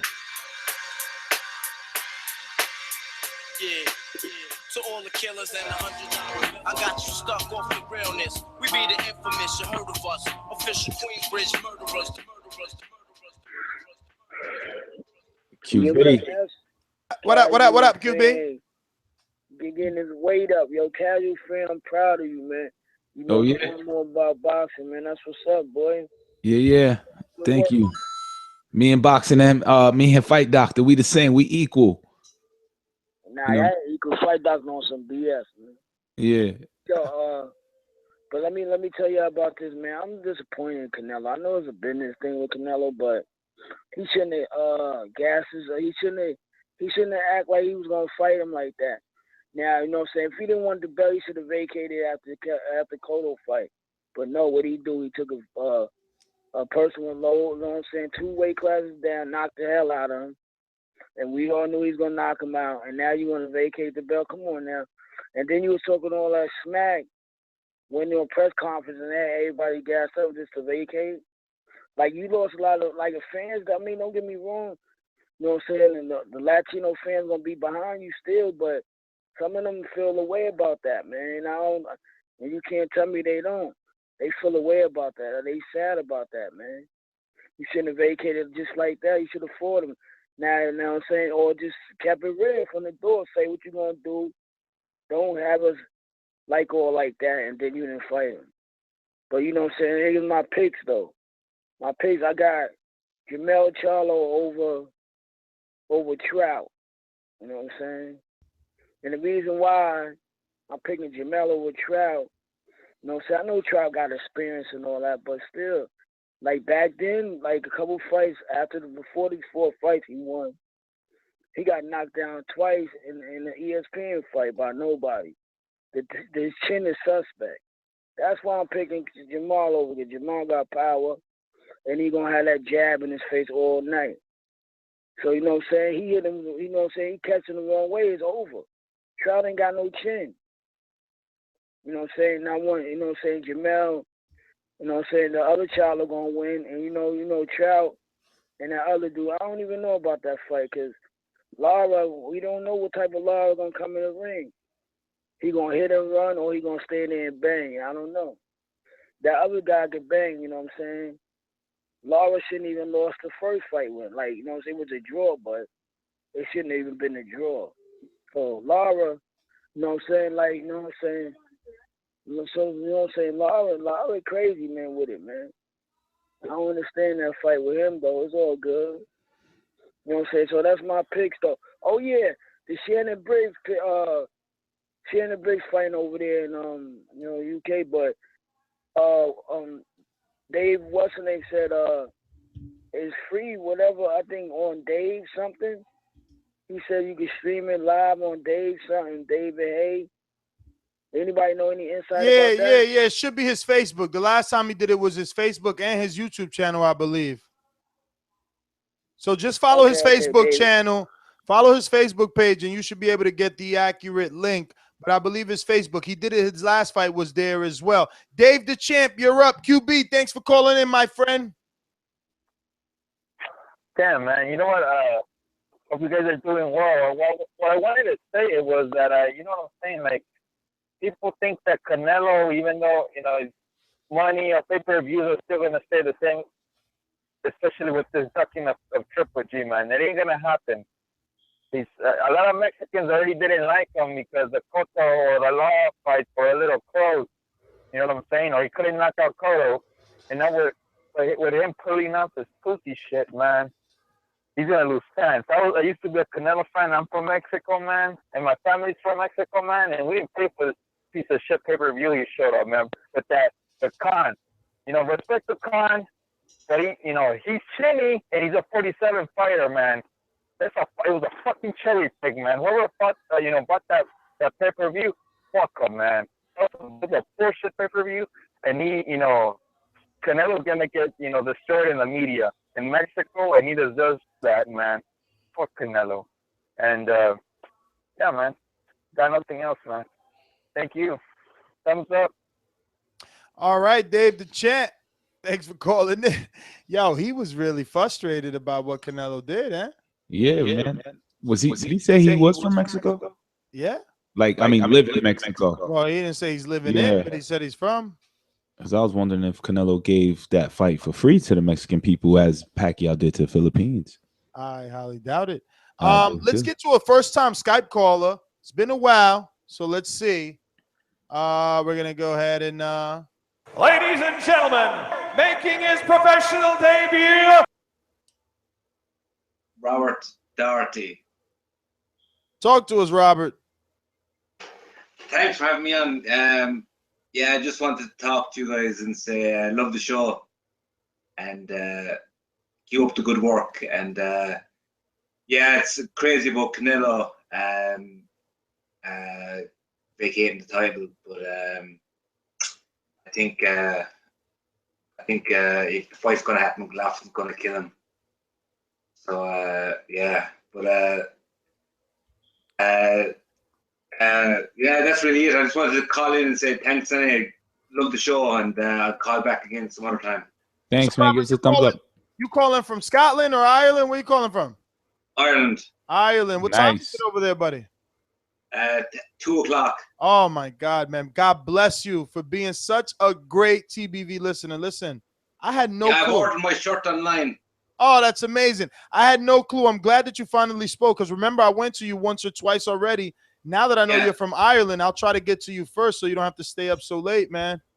All right, cheers. All right, thanks very much, Ness. You're No the best, problem, man. man. You take it easy, man. Thanks for calling in all the way from Ireland, making us international. Let me see. 812, you're up. Yes, what up? This is Joe, man. Joey, what up? Hey, man, why you ain't texting? I had to get out of that. I'm driving right now, bro, so it wouldn't No problem. go through, man. Hey, but Ness, that chat is a savage, bro. I had to get out of that chat, man. I told There's y'all. savages in there. My goodness. Hey, I'm staying away from that, but no, man, I'm just calling in, man. Ness, can you get some coins for all them first-time callers that called last night, man? There was a whole bunch of them, man. Yo, the funniest thing is that some of them were like 3 years listening and just decided to call in last night. Canelo ticked them off that much that at 12:30 at night, that's when they wanted to call. That was amazing. Yeah, dude. Yeah, that was dope last night, man. That's what it's all about, man. Just fans interacting. But let me get my picks, Ness. I know you getting short on time. I kind of think Jermall Charlo will stand out the most out of all the fighters this week. I kind of look at it as going back to the Spence and Algieri fight. You know, everybody was saying, Spence Algieri has the resume. He's been in it with the beast. And it's kind of like with Trout. I mean, Trout's been in there with some with Canelo and Cotto and cats like that. So I think that Charlo's gonna come in there and maybe even finish by Laura does and put on a great boxing clinic. And I like that Jackson and Jermell Charlo. There's a ton of fights on, man. I mean, they got the card them all. CBS got 2 cards on. Best card on Saturday night. I was always a big fan of, I believe it's John Vera, just because he's a brawler, man. I think he's fighting on that undercard. I know he's over his prime already, but he's gonna be fighting in the David Haye fight, and they even got the dude Joseph Parker fighting this weekend. But I don't even know where to catch that fight at. But no, I think it's gonna be an exciting fight. Boy, from one of your guys out there in LA or Kelly or in Vegas gonna be interviewing Mosley this weekend. Yes, sir. Fernando Pimentel. Man, hey, I heard I saw Mosley tweet out that he's gonna be the mandatory for Thurman Porter, man. I'm bad. I feel bad he's gonna be put in the body bag because I like Mosley, man. But he ain't gonna be able to knock him off.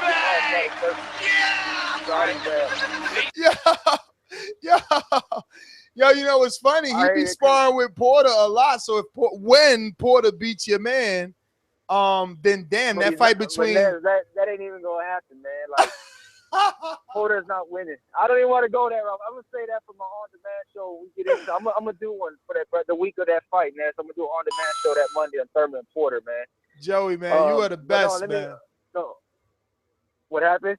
No, I was just saying you the best. Hey, what's the name? Cal Brook. I read about an hour ago. I read a tweet about Cal Brook and Jesse Vargas getting finalized for August 27th, man. But that's gonna be in Cal Brook's hometown, so that's gonna be pretty good. But no, man. To the callers, man, they need to chill out. Everybody's on that savage life, man. We all here to have fun, good time to talk boxing. There's too many savages out there, man. I told you, man. That's why I don't even acknowledge it. I only speak of the good people in there because it is what it's the internet, man. Everybody's a bully on the internet when they can hide behind the screen. Yo, Joey, I want to say what's up, man. Casual. What's up? We What up, Jack? reacted. What's going on, man? Good, man. I'm gonna see you in Brooklyn when you show up. Yeah, man, we trying to put something together, man. If God willing, it'd be something big. At the very least, we all gonna meet up and have dinner. At the very least. Oh yeah, all right, y'all. Hey, let me know, man. Hey, we getting is Georgie Porgy, you know, them guys gonna come down, fight doctor and everybody? It all depends on how big we can make this event, man. We're gonna see. We're gonna talk to an event planner. We're gonna talk to some people and see what we can put together, man. If TBV can afford it, then we're gonna try and bring everybody out. I don't know. Georgie's in the chat. Georgie, would you come to Brooklyn? Are you coming? First of all, are you coming to see the fight? Answer that in the chat right now. And watch, all of a sudden he's on the spot. He ain't gonna be chat. And they Lou DiBella released the undercard, bro. When you get a chance. Yeah, I seen the undercard. I'm not excited, but since you brought it up, we could talk about it. I'm not excited about the undercard at all. I think they could have did a way better job, especially since it's in New York City. You know, I would have liked to see, you know, even though Marcus Brown just fought, guys like him who at least have, I mean, Chris Colbert, for God's sake, like guys that have some sort of following in New York City, but like, I mean, you know, it's not sexy. Now, what is Brooklyn Boxing a promotion? Is that a promotion out there? There is. Brooklyn Boxing is a hashtag that Barkley uses, but there is also like a Brooklyn Boxing as well. I just don't know what it is exactly. Yeah, the only name that I even recognized was that Regis something. Progress. Regis Progress is going to be on the undercard. That's the only thing that I'm happy about. Like I said, there's not much to be excited about on that undercard announcement that they made. I'm looking for the email now so I could actually. Pardon me, but isn't Modest on the undercard as well? Yeah, but that's the co-main. Yeah, that's the co-main. Okay. Yeah, but we mean like the thicker, the lower, you know, the undercards. You know. Yeah, the hardcore card. Yeah, the one you come early and you get you get your money's worth. Like, what's that about? Oh, Ness, I'll be there. I'll be there right at 5 p.m. when them doors open, man. Get me you only get a 2-drink limit, man. So I get my 2 drinks, go sit down, and after every fight or every few rounds, go back and get a few more drinks, man. All right, so really quick. It's gonna be good. That's good to know, right? 2-drink minimum. Yeah, 2-drink minimum, right? What's that? The 40-40 Club gave you that? Not a bar itself. Any event I ever go to when I went to LA, baby, it's 2-drink minimum, bro. You can't leave with you don't even get 2 drinks at a time. Oh, you mean at the bar? You mean you buy one for you and your lady? No, it's gonna be just me and my cousin. I'm just getting. But I'm not understanding why you on a 2-drink minimum. Why? No, he's saying when you go up to the bar, you can't order more than 2 drinks and sit down with it. You only could walk away with 2 drinks. You only can buy 2 at a time. I don't know about over here in New York. They let yeah, it's like that in the Barclay. You only could buy. Yeah, you only could buy 2 I'm drinks. a cheap man. I don't buy more than 2 anyway. No, he's talking about not for the night. He's talking about at that moment, that purchase. I know, me too. If I'm at the bar, I'm buying me and someone else. If I'm even buying, you know, I don't drink. So anyway, on the undercard for all you that are excited about David Benavidez, he will be on the undercard. So that is cool. Oscar Molina, I guess that's cool, right? Jared Hurd, I've heard of him. He's from Maryland, the DC area, DMV. I haven't really paid that much attention to him. Adam Nowaki, super overweight. Heather Hardy, time for a big name opponent. And Regis Progress, he's only a prospect. So, like, it ain't that sexy out there. But it is what it is, right? You're paying for the main event, unfortunately. Yeah, real quick, y'all. Everybody out there in the chat, man, and listening in, man, chill out. Go drop $1 and let's get Ness to Florida, man. We got to make this happen. I know they playing games, man. We gotta get it done before it's too late. Yeah, hey, take care, Ness. I'll talk to you soon, bro. Casual, keep up the good work. I'll get up with y'all later. All right, Joey. Thanks again, as always. Pound for pound status, Joey. 323, you're up. Who's this? Hello. No. Yo hablé con él y él dijo que estaba bien, creo que no pasa nada. Oye, recoge el teléfono, mano. No, I think he said he spoke to Triple G. It was sounding like a recording, right? Like it sounded like Canelo to me. 480, you're up. Hey, yo, come back to me. That's like after next caller. All right. 562. Drive by. Yeah, what's up? This is Caesar from Long Beach. Caesar, what up? Was good, man. Thanks for taking my call. Called in yesterday. I appreciate it. No problem, brother. Yeah, so this Canelo talk needs to be pretty much done, man. The kid got scared. He's ducking him, obviously. Now that Triple G's got all 3 belts, Canelo don't even deserve a shot at those 3 belts. That was supposed to be a unification fight. That's what kids like join the sport to begin with. You look forward to being a champion. You gonna forfeit the belt after not even taking your mandatory true challenger? Come on, man. So Canelo's a bum. I ain't gonna give him any more of my time, but Triple G's the truth. So I'm looking forward to Triple G's next opponent. Hopefully it's Jacobs or Lee. That'd be a nice fight I'd like to see over here in LA.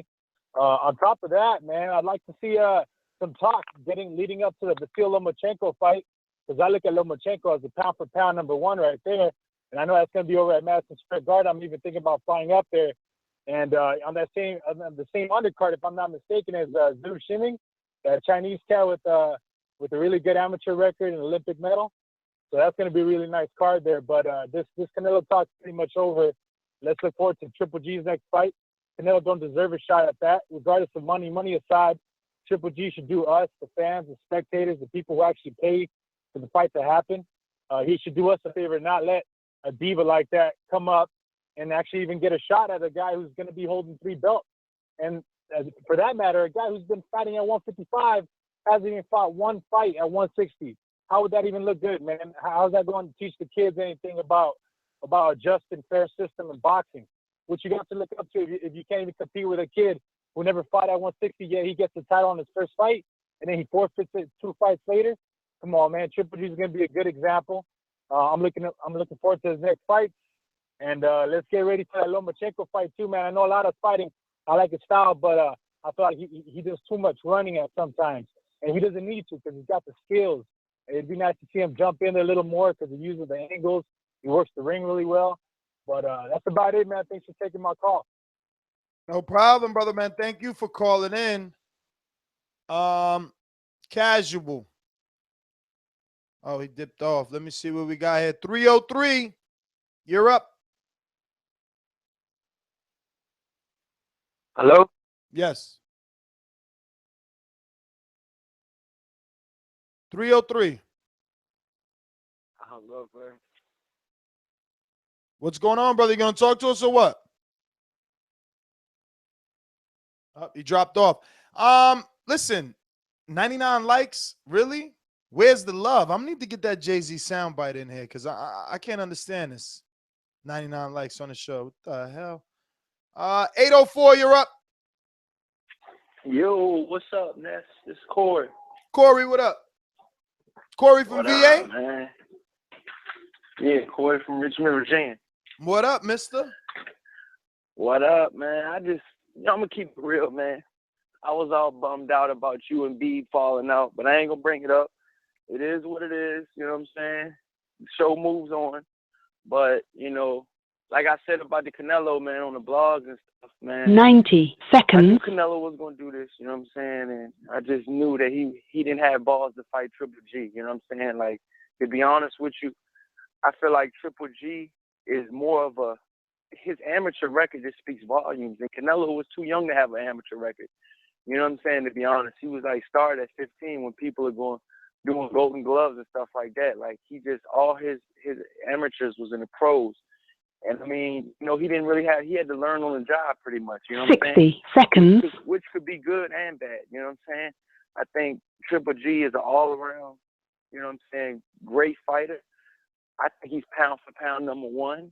And that just shows it right there. I mean, I don't see why people are hating on Canelo vacating when, I mean, yeah, you know, we're gonna probably see the fight, you know, in about a year or two. But right now, I mean, Oscar De La Hoya has no fucking fighters.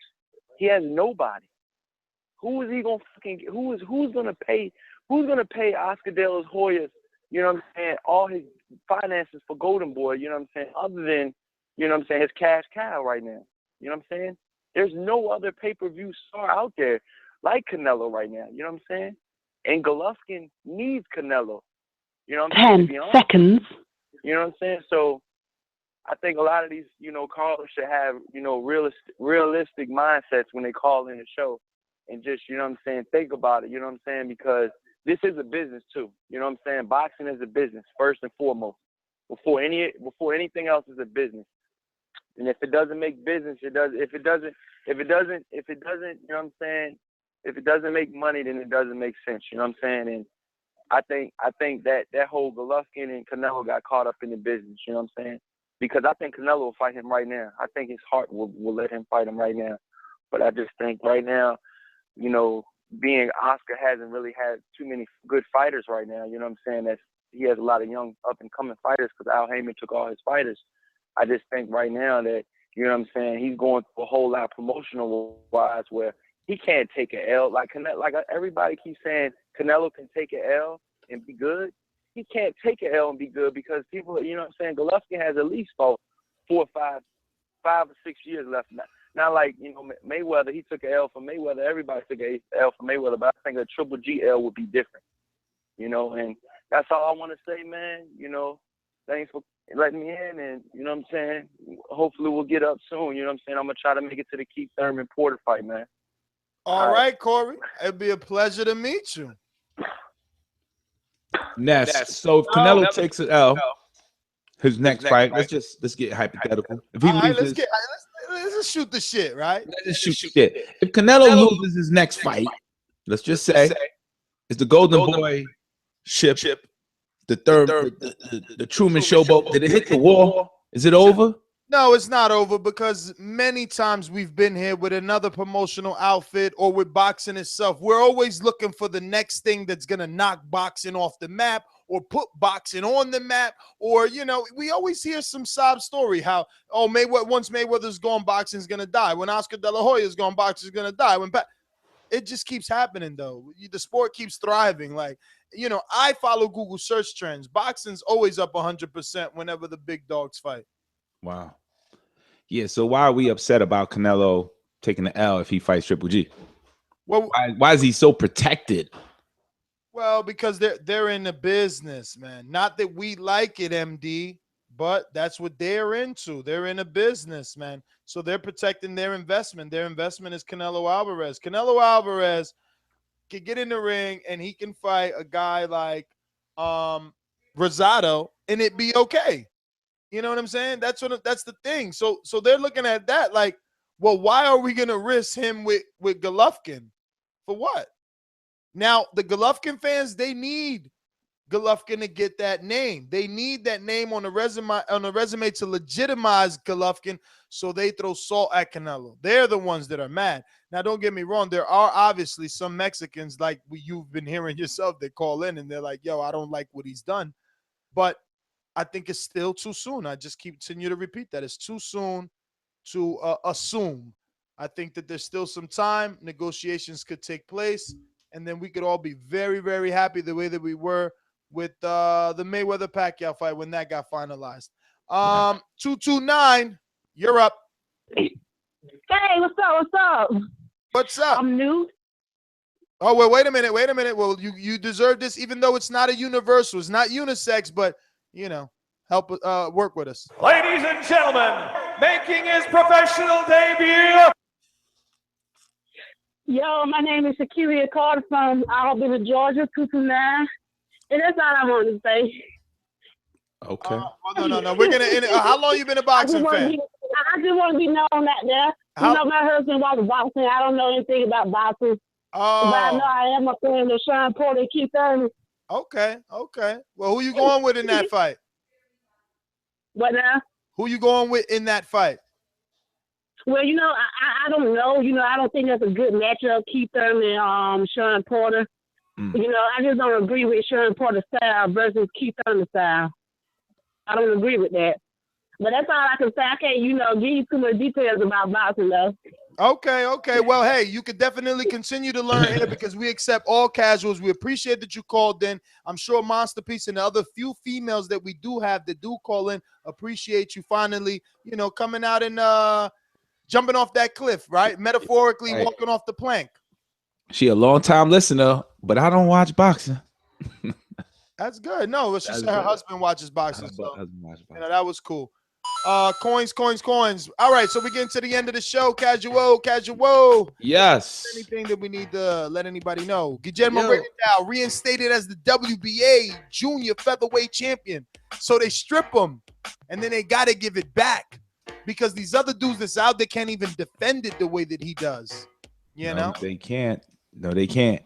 Yeah, man. So, yo, Trout might go the distance. Like, that's the real test. Does Trout get stopped, or does Trout take the Charlo brother all the way 12? Actually, we gotta shut this off because it's our turn now, right? Right. It's our turn right now. www.lootcrate.com/TBV. Save $30 off on that Loot Crate. We got to make our picks, right? So, damn. Oh, my God. Is that time? This is what Georgie loves, for me to eat this curl. I'm going to go backwards. Shannon Briggs gets a win, even though he's not fighting Dimitrenko. David Haye gets a win. Arif Magdomed gets a win. Beltran, he gets a win. Too much experience for Ivan Nahara. Alex Salcido gets a win. Lebedev gets the win. Flores, win. Shumanov, win. Charlo versus Jackson, win. Charlo versus Trout. Loss, upset, Trout. How? Oh! Psych. Austin, I love you, but I believe in the young kid. I believe in the young, hungry lion. I know you told me that you got a lion on your chest and you a lion too, but I like that right hand, my man. I like that right hand down the center. I'm going with Jermall Charlo to keep the IBF title. And then I'm going with Lara, superior skills. And I think that is everything. Oh, Eddie Gomez on Estrella TV, going with him. And Fidel Maldonado Jr., I'm going with him over Hovhannisyan. But that's a good-ass fight. So if you got Estrella or you don't have Estrella, go to ringtv.com. Fidel Maldonado Jr. versus Hovhannisyan is going to be a fight, for real. I'm going to start from the bottom. The untelevised London, England fight. Shannon Briggs, I'm going to pick him. I'm going to pick David Hayes. And then I'm going to jump right into the Charlo weekend. But it's all about how good Jermall Charlo looks against Trout. Like, does he do really well and drops him and continues to drop him and get a stoppage? Or does Trout make it really tough for him and doesn't, make him look like what the callers are turning the Jermall Charlo to? But who knows? But that's the reason why I'm watching it. Jermell Charlo, John Jackson. I'm gonna go with Jermell Charlo over John Jackson. And Erislandy Lara, I'm gonna pick him because I think that's gonna be another interesting fight. That's gonna be close and it's gonna be much more exciting than all the Lara fights we normally watch. So yeah. What's up? Yeah, you guys heard the Hold on real quick. We got one caller, Cool from ATL. What's going on? Cool, man. What's up, man? What up? Hey, I just wanted to call because I tried to get you. I've been calling in since 7. I thought I was in the queue. I guess I wasn't. But I called in because y'all left a comment on your last podcast. You said go check the little video out, get some feedback. I did. And, Ness, you was in the comments. Enrique, you was in the comments. He said call in. So I said, I'm going to be a man of my word. I'm going to call in and get the thumbs up and stuff like that. Yo, thanks a lot. I remember you. You said you missed the call yesterday. You remember me? Yeah. Yeah, I'm going to just get my picks for the fight then. Give your picks up, man. I'm going to go with Lara. And it's a little scary because if Lara come out there trying to knock the dude out and trying to change his style up, it's going to be a tough fight for him. But if he, run and do what he did against Canelo, he's going to get an easy decision. Jermall Charlo is going to take the win over Trout because Trout's a good fighter, but he ain't got nothing special. He's a southpaw, and Jermall's strong, so the jabs and the straight rights, the left hook, he going to get put down, and he going out. Jermell, I'm just going to go with Jermell. I don't really know the other dude, so Jermell going to win. He might even be better than his brother. One thing I did want to note, Lara, I keep reading quotes. Lara said he coming to unify the 154 division, but they all used to be stablemates. So what kind of conflict is that going to bring if Lara try and go after the belt against Jermell or Jermall with them having the same trainer? I know Jermall might be moving up, but even if Lara want to go after Jermell ain't going to be cool with that. So are they going to leave the trainers? Who's going to leave? What's going to happen with that? But that's all I got, man. Y'all have a good one. All right, brother. Well, thanks for calling in. Really quick, we got to obviously make a pick on the hardcore fight, right? The Takam versus Joseph Parker. I know Takam was knocked out and won by Povetkin. So could it happen again? Maybe. I don't know anything about Joseph Parker. Max Kellerman is souped up on Joseph Parker. All the little hipsters out here, they souped up on Joseph Parker. So guess what, Casual? Guess what? I'm listening. I'm going with Joseph Parker. Yeah. We'll find out who wins, right? On Sunday. Yo, but on so the show's closing up? We are. So you're not gonna pick on that fight? Because I might not watch that fight. Where is that fight gonna air? You're gonna have to stream it, brother. You know how it is. Yo, hold up. Cut the music. I want to play a little guessing game with you, man. Oh. You know this beat, but do you know this fighter? You probably gonna pick him real quick. You ready? Here it goes. Don't play all the time, man. Slammer, slammer, slammer, slammer, slammer. You know who that is? It is AB. Oh, you heard it. Nah, but someone told me that he had a new song, and I can hear that right there. So we need to remix the Panda. They say they got me on the camera. F1s, I got several. You try to sue me, I won't settle. Niggas tell them. And nowadays people accept it. I bought a Bugatti and wrecked it. I buy a new one with the extras. Niggas. Ooh, I bought a Bugatti and wrecked it. That's that living young, flashy, reckless money. That's that boxer money. That's that AB balling money. Word. That's ain't duck in the chat, Joel. What up with the 40 ounce? Tell him, but niggas still sell it. I hang with all the cats. My niggas try mellow. Yo, killing it. I'm gonna go check that out. We might have to upgrade AB, our AB, since AB upgraded his verse. We gotta upgrade our AB had a good call today. No, not AB. Jose. Yeah, Jose had a rant. Never been lame-o. I'm gonna soundbite that for next week. Jose had a rant. Listen, actually, Father's Day's coming up. Don't forget to use our Amazon lit. Keep the lights on up in here. You know, all you guys in Cali, you need some D-Wall drills. It's like 20% off on them D-Wall drills. I know how y'all do over there. So West Coast too can use the East Coast too can use DeWalt drills. I know, but in Cali it's a little more. You know what I'm saying? That's why Golden Boy even promote with DeWalt on that side. You know? Oh, yes, sir. Yes, sir. Demographic matters, man. Everywhere. Chat out to the chat. TBV forever. DJ Porgy, Georgie Porgy, we love you. Rafi, what up? Amok, what up? Marty Shway, Wash. Triple H 1200.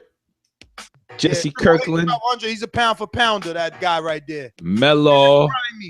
Jose, Random Grove Street, always talking a lot of Joey Kickass. Lara catch a W this weekend. Oxnard, Adrian Lopez. Chili Rainbow. Mellow. Eric Grimy won. He said Takam never got stopped. Hold on, we about to look at that. Hold on. Didn't Povetkin stop Takam? Wasn't it a one? Oh no, that was Mike Perez. He knocked out in one round. Who Takam lost to? I don't know. Keep going with the shout outs. Yo, Joey Cuavas. See you in New York. Hope I didn't chop up your last name. Pound Joey, pound for pound. Nafir Alvarez. Alexander Povetkin did knock him out. I was right. Making me wait. The rich kid, all you can eat buffet champion in the house. Yo, I'm doing my own echo. Georgie Porgy. Would to God.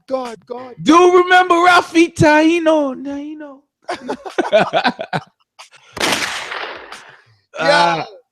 Yo, if you've enjoyed this show, make sure you hit the thumbs up. Last show was amazing, which was last night. I appreciate the love. I see that you guys enjoyed it. We did it late night, and it was a ton of thumbs up. But we need that for every show so that we could get that promotional push from YouTube for being fire. And Sev, you gotta call the show, Sev. Stop it. Sev ducking. Sev's ducking. We need to know something, Sev. Yo, we oughty 5,000.